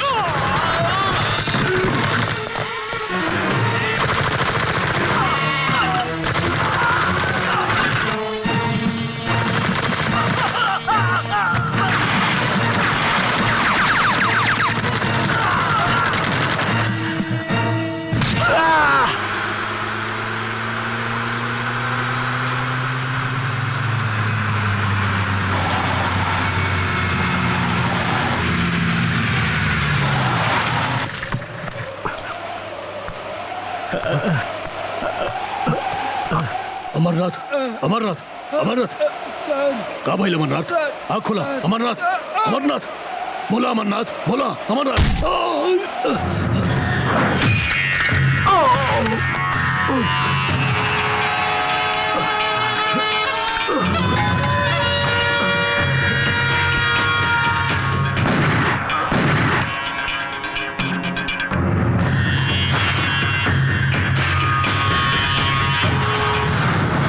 सच्चाई ये है, लेकिन वो दिन मिलिट्री कोर्ट में सब उल्टा सीधा हो गई। सब हथियार प्राइवेट ट्रक में काहे लेके गए तू? मिलिट्री ट्रक में ले जावे से पहले की तरह आतंकवादी हमने पे हमला करी, यही खातिर। तब हमला भइल ना, वह बात भइल ना। लेफ्टिनेंट अमरनाथ के अपन गुनाह में भागीदार बनावे की नियत से ये ऑपरेशन में तू उनका अपना साथ ले गईला, लेकिन सच्चाई जानला के बाद अमरनाथ तोरा खिलाफ हो गईलन। ऐसे आतंकवादी लोग के साथ मिलके तू अमरनाथ के जान से मार देला। ये सच नहीं खे। सारा सबूत के आधार पर ये अदालत मेजर जनरल चक्रवर्ती के दोषी मान के ये अदालत 12 साल के सजा सुनावता। मिस्टर चक्रवर्ती अपन सब मेडल सरेंडर करता, इंक्लूडिंग प्रेसिडेंट गैलेंट्री अवार्ड।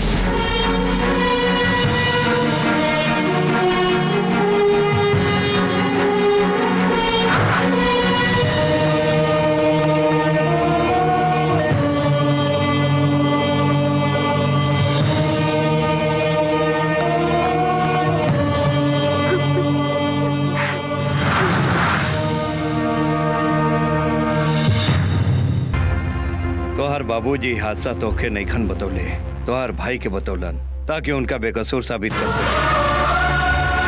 लेकिन भगवान अब वो मौका तोहके देले बड़न। तोहार बाबूजी के तरह तोके भी फंसावल गिल। वो लोग के सबक सिखावे खातिर तोके अपन भाई के वर्दी पहने के पड़ी। आज से तोहार नाम गिरीश ना, एसीपी रंजीत कुमार बा।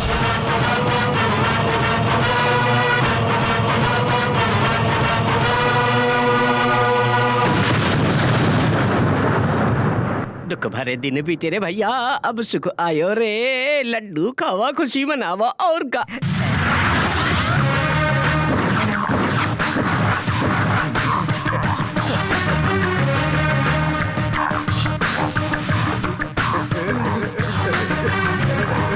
नमस्ते सर।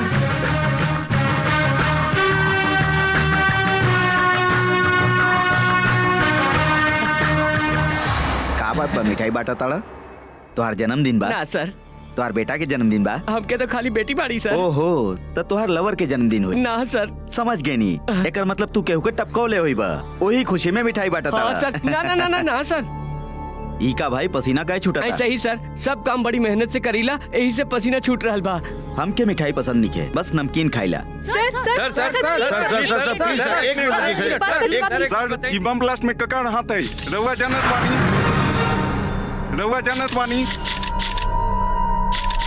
नो कमेंट। इनकरा से पूछे पर आप जवाब काहे देता नहीं? आप ही बताइए सर। अच्छा हम बताओ तानी। नो कमेंट्स। बम ब्लास्ट के का हो सकेला? नो कमेंट्स। एनी कैजुअलिटी सर? नो कमेंट्स। सर आप कुछ बताइए सर। साहब जॉन कहलन ना, हमू हुए कहब नो कमेंट्स। हर सवाल के जवाब एसीपी साहब नो कमेंट्स कह के दे रहल बाड़न। अगले समाचार के साथ फिर हाजिर हो कैमरामैन राजू के साथ अनीता।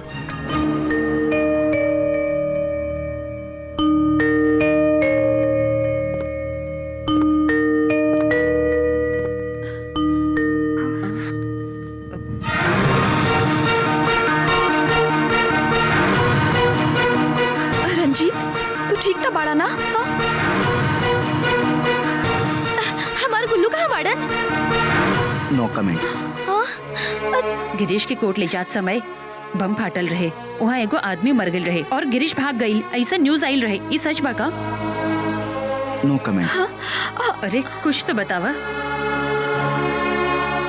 नो कमेंट्स।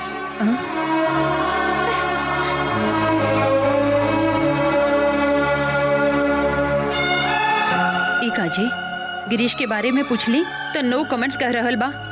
ओकरे बारे में टेंशन लेवे के कोई जरूरत नहीं है। सुनी रंजीत जी, गुल्लू कहाँ बड़न, कम से कम हमके तो बताई। काहे? हमारे बाबूजी हमारे ब्याह के और के साथे कई चाहताड़न। कोनो बात नहीं, काल हम तोरा घरे आके बता। बड़ा परेशान की है ससुरी में से देखिए आप अंदर मत आइए, हम कपड़ा बदलता नहीं।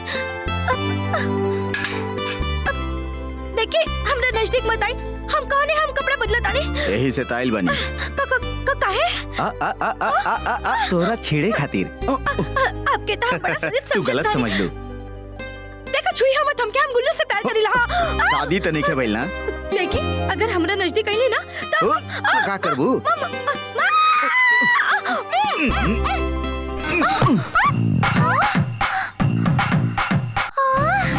ए हमके ना पहचान तू?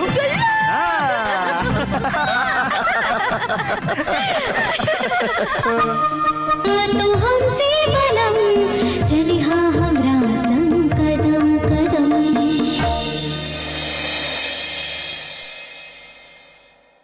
रंजीत अब कैसन बड़न डॉक्टर साहब? अभी हम कुछ ना कह सकते।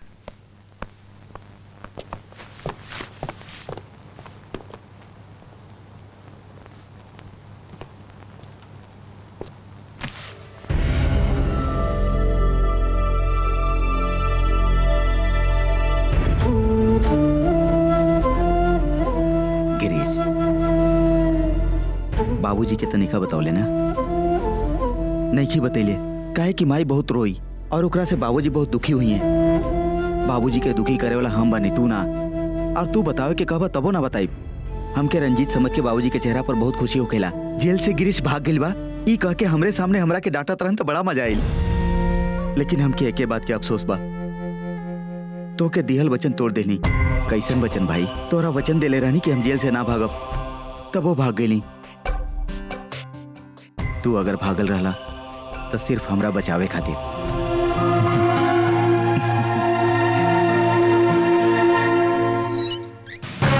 ई कहा? क्लोज फाइल सर। सर करंट फाइल लेके आवे कहत बड़न। हमरा के बेमालूम बा सर, हमेशा क्लोज फाइल ही पूछेलन। स्टाइल बदल देनी, जाके सारा फाइल लेके आवा।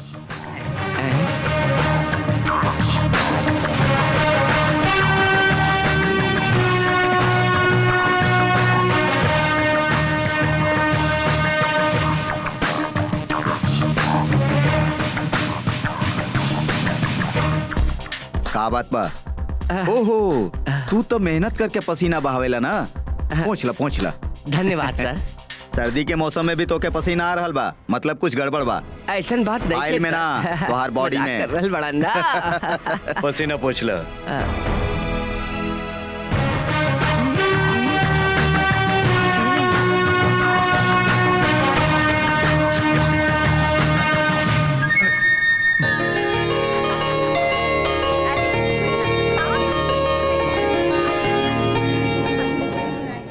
गुड मॉर्निंग सर।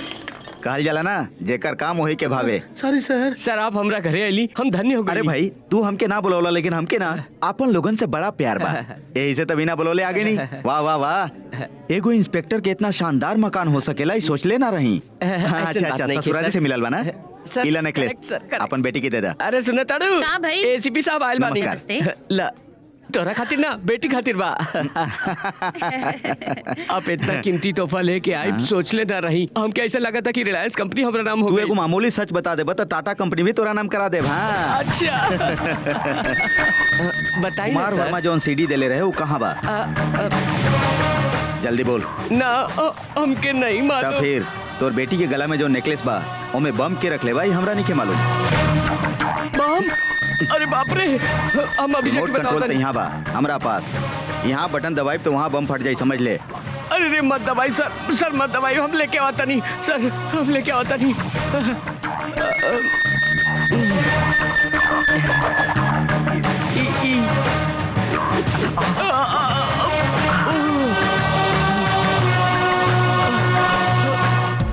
अरे नेकलेस उतारा, जल्दी से नेकलेस उतारा। जल्दी करो जल्दी करो। अरे नेकलेस में बम। कमाल करे तानी, नेकलेस में बम कुछ नहीं किया, वो टीवी के रिमोट। अरे हमारी बात तो सुन पागल। सुनी हम राउर बेटी अभी कितना छोट पिया। तो फिर फंक्शन कैसन? ऐसन करे पर एसीपी साहब आपके प्रमोशन दी है, वो कहले रहन। अरे काहे के प्रमोशन? अगर ये बात जीके के पता चल गई तो वो हमके प्रमोशन दे दी ऊपर। हम के उल्लू बना के सीढ़ी ले गए साहब जी। अब तक तो वो देखियो ले ले होई। देखला के बाद वो हमरा पर कैसा अटैक करी तोड़ा के मालूम बा? अभी ये आ गई।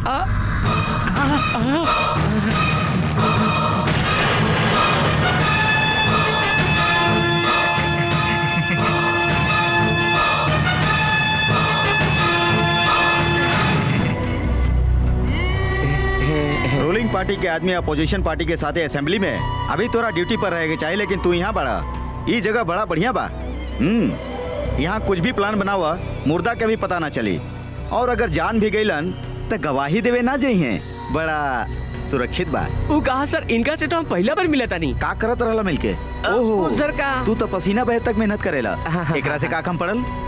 जी वो अच्छा पूछताछ करे आयल रहला ना। हाँ सही कहली सही लेकिन यहाँ पूछताछ नहीं करे के, एनकाउंटर करे के बा। चल जल्दी होकर कनपटी पर बंदूक रख के सच उगलवाओ, सच उगलवाओ ना तो हम तो नहीं दोनों एक दूसरा पर गोली चलौला, एक आके फाइल बंद कर दे। चल निकाल जल्दी कर। सुनील यादव, हमरे से तू रिश्वत खा ले और हमरे पर पिस्तौल तन तड़े, हमें बाबूजी के पता चलना तो भूल जाइए। अगर तू देर करबे तो ओकर बाप एमएलए है ही कही, जी के ओकर बाप के रिश्तेदार है ही कही। चलाओ गोली, हमरा 10 गिने तक गोली चलाओ, नाता आप गिनती शुरू करता नहीं। 1 2 3 4 6 4 के 6 ना होवे 5 आवेला सर। ठीक बा, फिर से शुरू करता नहीं। हाँ, 1 2 3 4 5 6 7 8 9 9:15 9:30 9:45।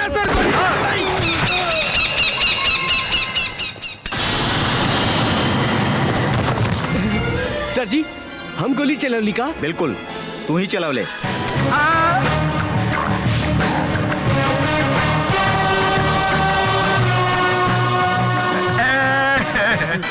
हरामखोर, हमारे बेटा के गोली मार देलस, तू हमरा के बर्बाद कर देलस। हम तोरा के ना छोड़ब तोरा के ना छोड़ब रे, हम तोरा के जान से मार दे। ना छोड़ब तोरा के।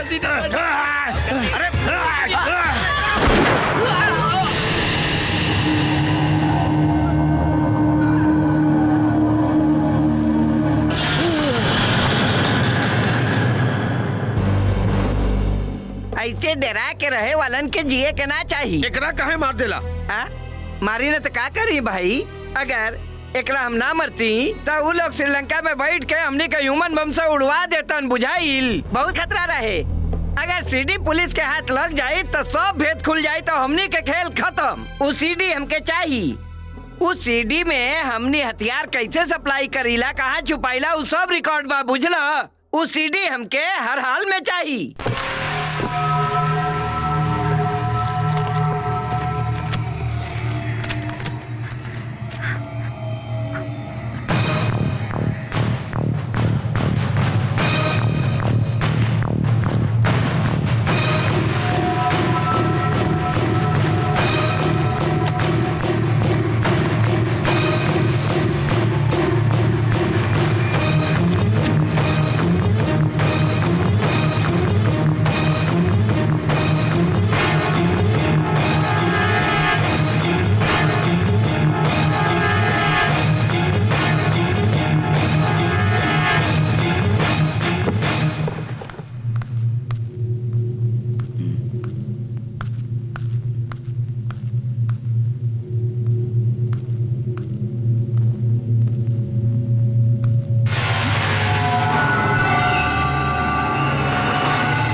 हेलो अंकल हम गिरीश बोलाता नहीं।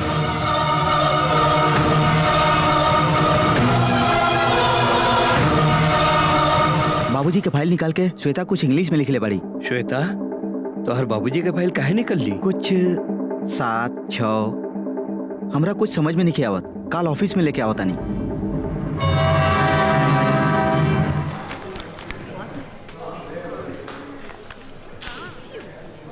देखा हमारा ड्यूटी के टाइम हो गई। हमेशा तो के ड्यूटी के पड़ल रहेला, हमके 5 मिनट ना दे सकेला का? श्वेता जरूरी काम बा। ऊ त हमेशा रहेला। तू कुछ टेंशन में लागत आड़ा? ना तो हमके कोनो टेंशन नहीं के।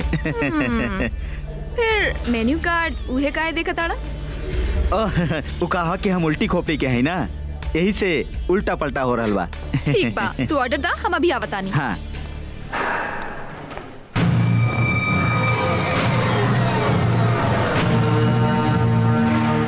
यहाँ से बाहर कैसे निकली?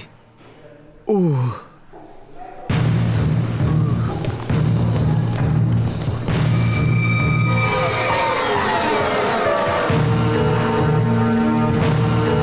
कारे हमरा से पंगा करे आइल बड़े का? जानत नहीं खे हम के हई एनकाउंटर किंग ना, एक्टिंग किंग हुआ। यूनिफॉर्म पहन के तो डिपार्टमेंट के धोखा दे सकेला, बाकी हम के ना। तो और भाई कहाँ बा?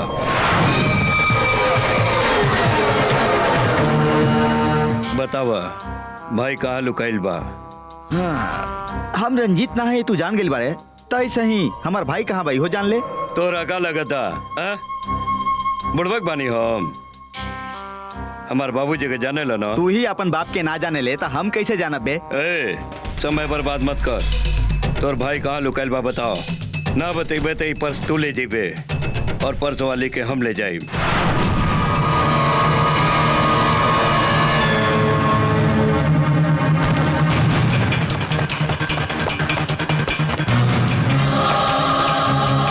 Shweta Shweta Shweta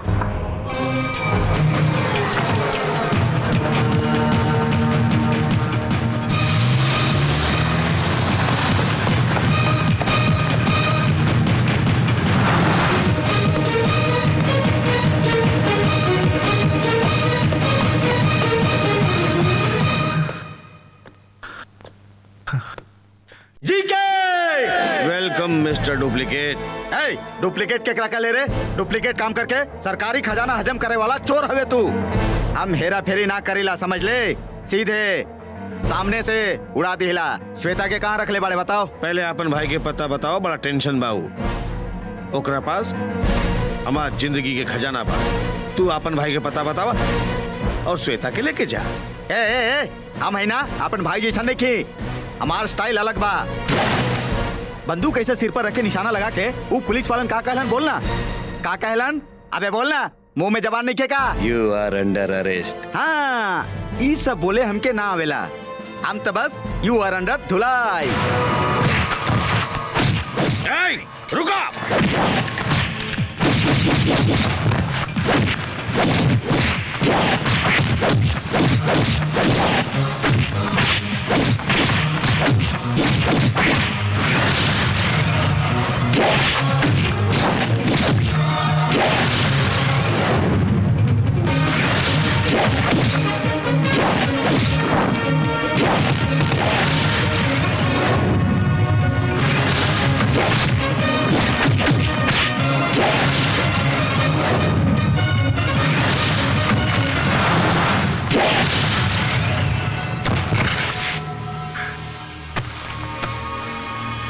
thank you Shweta.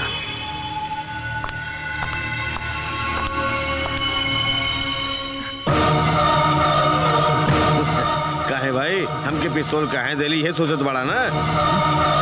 तू रंजीत ना हवा, ये जानकारी हमके यह देली हमके।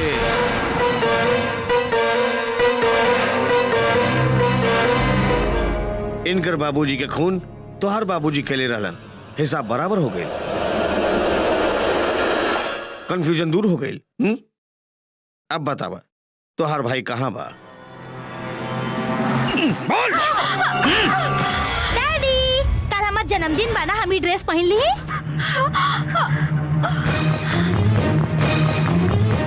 बोला ना डैडी। डैडी छोड़ छोड़ छोड़ ओके प्लीज प्लीज हम डैडी। अब सच बताओ कि श्वेता के पिता के कत्ल तू ही केले बड़े ना था। तू अपन बेटी के जन्मदिन ना मरण दिन मनैबे। देखो कुछ मत करिए। हाँ हम ही एक बाबूजी के खून हम ही केले रहनी।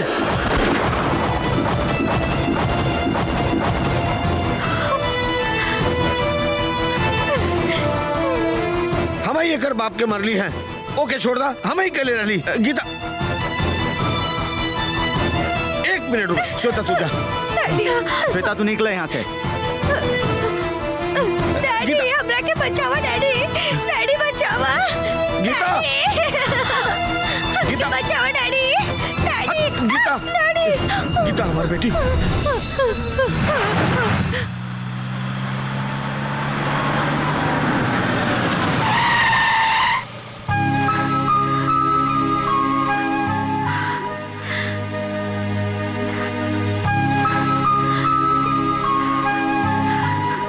सच्चाई जानला बिना हमरा से गलती हो गई गिरीश।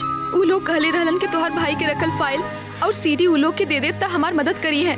ओ दिन जब हम सीडी खोजत रहनी तबे तू आ गईला और हम जान गईली कि तू गिरीश हवा। ओकरा बाद ही सब हो गईल, लेकिन अब असलियत जान गईली। तू इस सीडी लेके तुरंत अपन भैया के लगे चल जा, देर मत करा। हम अभी ये जाके अपन माई के सब गलतफहमी दूर करतानी। सच्चाई जानले बिना इतना बड़ गलती कईनी हम। चक्रवर्ती जी के पैर पकड़ के हम माफी मांगब।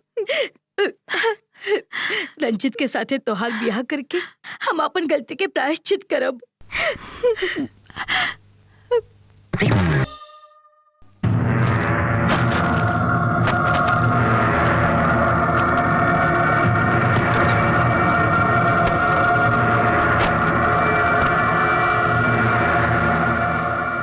एकरा के ढूंढा तराना तू।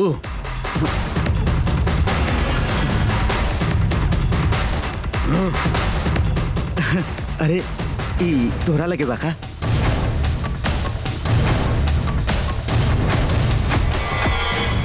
रंजीत कहाँ बा? कहाँ बा हमार बेटा? ई का बाबूजी तोहरा सामने खड़ा बा। तोहार रंजीत ना, तू रंजीत ना हो सकेला। देखो बाबूजी हमार बात के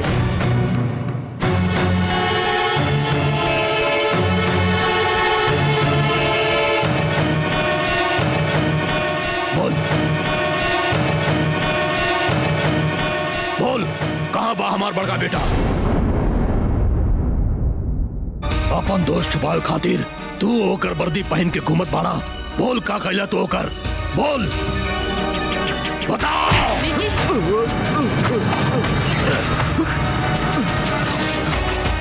ये यूनिफॉर्म पहने के तरह के कोनो हक नहीं है।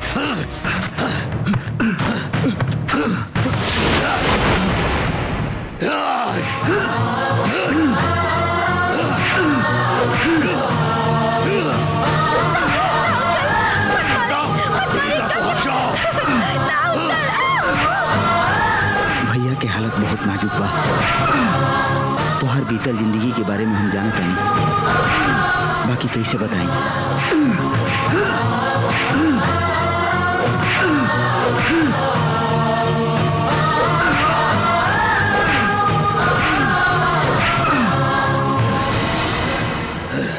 तू बहुत ढीठ बाड़े।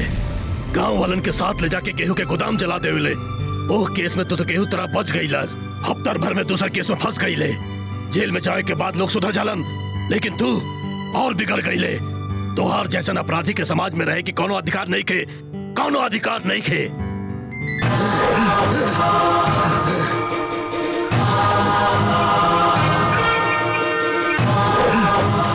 कमिश्नर साहब, हम एसीपी रंजीत कुमार के बाबूजी बोलत बनी। ना बाबूजी हमारी बात तो सुना। बाबूजी कमिश्नर साहब प्लीज जल्दी आ जाइए। गिरीश हम कहते ही रुक जा गिरीश, हम कहते ही रुक जा गिरीश। गिरीश गिरीश रुक जाओ। अंकल रुकिए, अंकल सुनिए।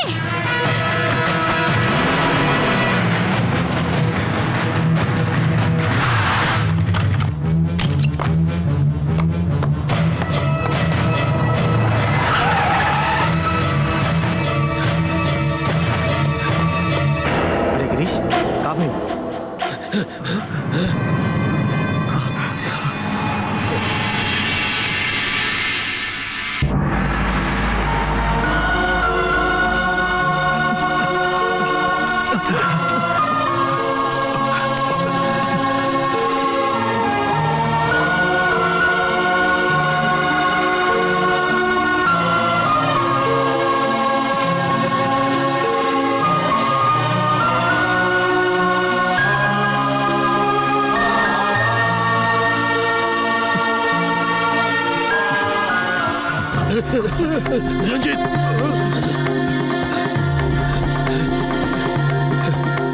रंजीत ये सब का बा रंजीत? तुहार आंख से आंस ना टपके, यही से गिरी सी बातों से छुपा के रख ले रहे।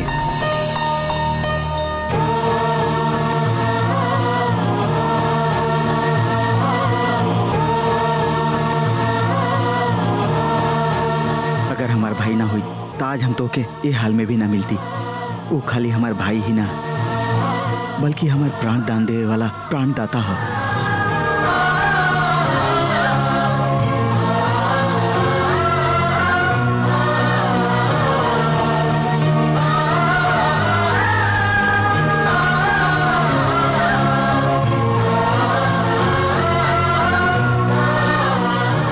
गिरीश, भगवान हमरा के दो आंख देलन, बाकी हमरा के एक आंख से देखे के आदत काहे पड़ गई। हम बचपन से तोहर गलती देखा दैली, तोहर मन के ना जन ली, तोहरा के ना पहचान ली। बाप के रूप में हम फेल हो गईली, बेटा के रूप में तू पास हो गईला।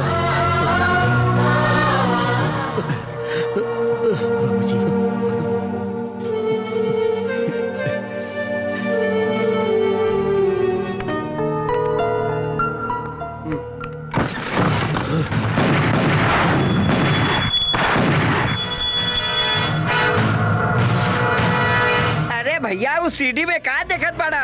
उस सीडी में का हुई हम तो के बताता नहीं। लवा लवा लवा यहाँ आज यहाँ महाशिवरात्रि बा। इतना दिन से हम हथियार सप्लाई करे के प्लान बनावत रहली। आज के दिन भागलपुर के शिव मंदिर में शिवरात्रि के त्योहार बड़ा धूमधाम से मनावल जाला। वो मंदिर में हजारों के संख्या में लोग आवेलन। हम आज मंदिर में भीड़ में एगो बड़ा सा बम फोड़ा।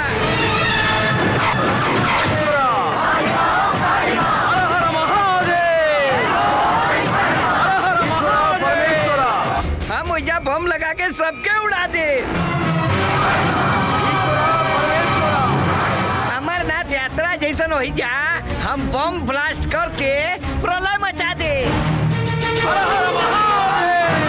उस समय तो पुलिस डिपार्टमेंट लोगन के मदद करे जाई, ओकर फायदा उठा के वही समय हमने अपन सारा हथियार बॉर्डर के पार पहुंचा दे। तू बुझ ले, बुझाइल के ना बुझत रे। तू समय काहे बर्बाद करताड़ा? चला बम बांधा। महाशिवरात्रि के दिन तीनों बाप बेटा के मुक्ति मिल जाए।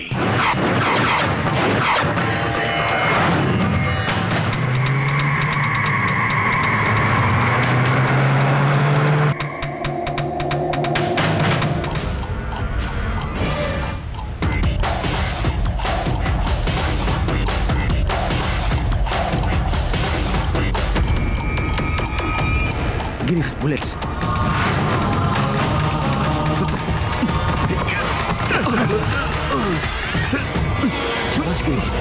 कोशिश कर, हिम्मत मत हारा, पूरा ताकत से कोशिश करा। शाबाश गिरीश, तू कर ले बा। कोशिश कर गिरीश, फिर से कोशिश करा। शाबाश गिरीश, शाबाश, कर ले बा गिरीश। हाँ गिरीश बेटा, तू कर सकेला बेटा।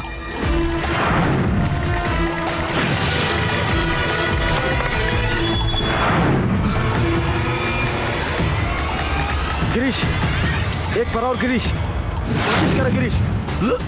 गिरीश शाबाश, शाबाश गिरीश, तू कर सकेला बेटा।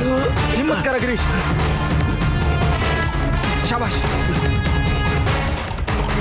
संभाल के गिरीश। हाँ बेटा।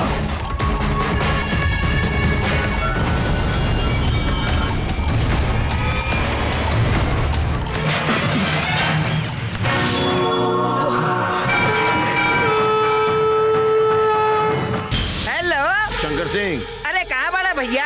हमने आ गए नी। अरे हाँ आ गईलन, सब लोग आ गइल बा। कैश ले एलन? अरे कैश पे सब तैयार बा, बस तोहार इंतजार बा। हम रास्ता में बनी। कोशिश कर गिरीश, कोशिश कर। गिरीश, गिरीश, कोशिश कर। शाबाश गिरीश, शाबाश, कर ले बा गिरीश। हाँ गिरीश, एक बार और गिरीश, कोशिश कर गिरीश। गिरीश शाबाश, शाबाश गिरीश। हम रास्ता में बनी।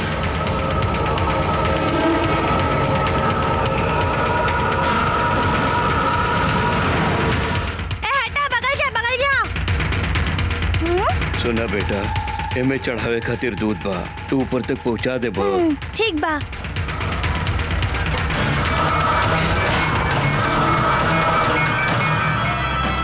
जय शिव शंकर, हर हर महादेव, जय शिव शंकर।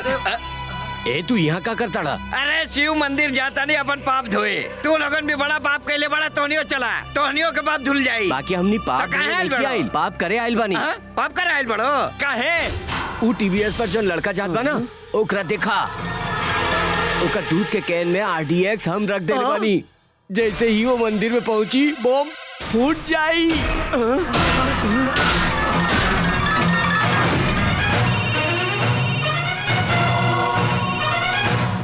गिरीश, हम कल्लू बोला तानी। हाँ बोला कल्लू।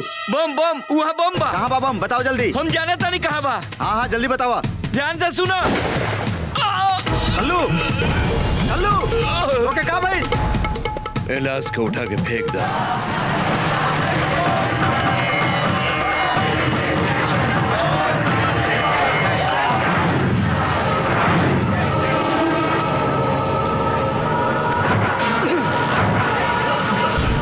कल्लू, कल्लू, कहाँ बा बम? कहाँ बा? बोला कल्लू, कल्लू, कल्लू, कल्लू, जल्दी बताओ कहाँ बा बम? जल्दी बताओ।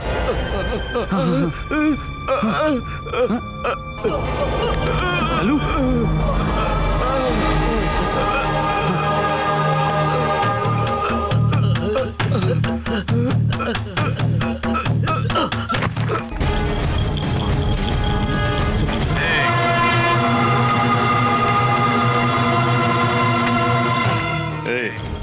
बड़ा बढ़िया किस्मत पे ले वाले तू कि मौत के मुंह से जिंदा बच के वापस आ गई ले। तोरा बम से ना बल्कि हमार गोली से मरे के लिखल बा।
कौने काम के नहीं के ई बोल के आज तक डांटत रहे हम तोहरा के, और आज तो इतना लोगन के जान बचा ले।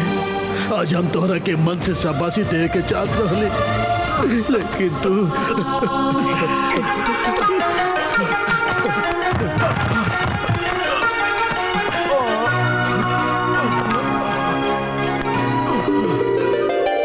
हमार बउआ गिरीश, गिरीश तोरा के कुछ भइल तो ना बेटा? ना बाबूजी, हमके कुछ ना भइल। जब हम नीचे गिरे लगनी तो एगो चट्टान के कोर में हाथ फंसा के लटक गई। जब वो में से हाथ फिसलल तो पेड़ पर गिर गई। फिर ओकर टहनी के पकड़ के ऐसे ऐसे करके ऊपर चढ़ गई। अब तोरा सामने बानी और देखा कुछ नहीं के भइल। तू ना बदल बे।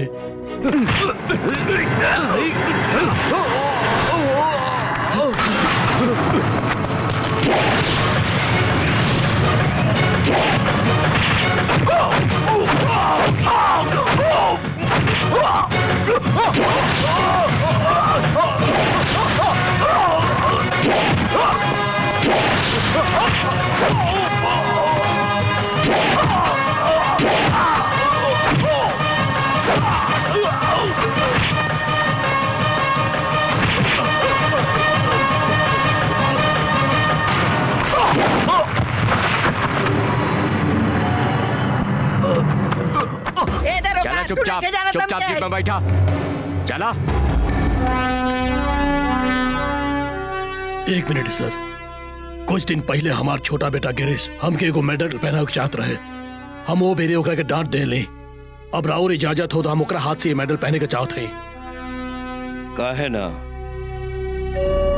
गिरीश यहाँ आओ बेटा।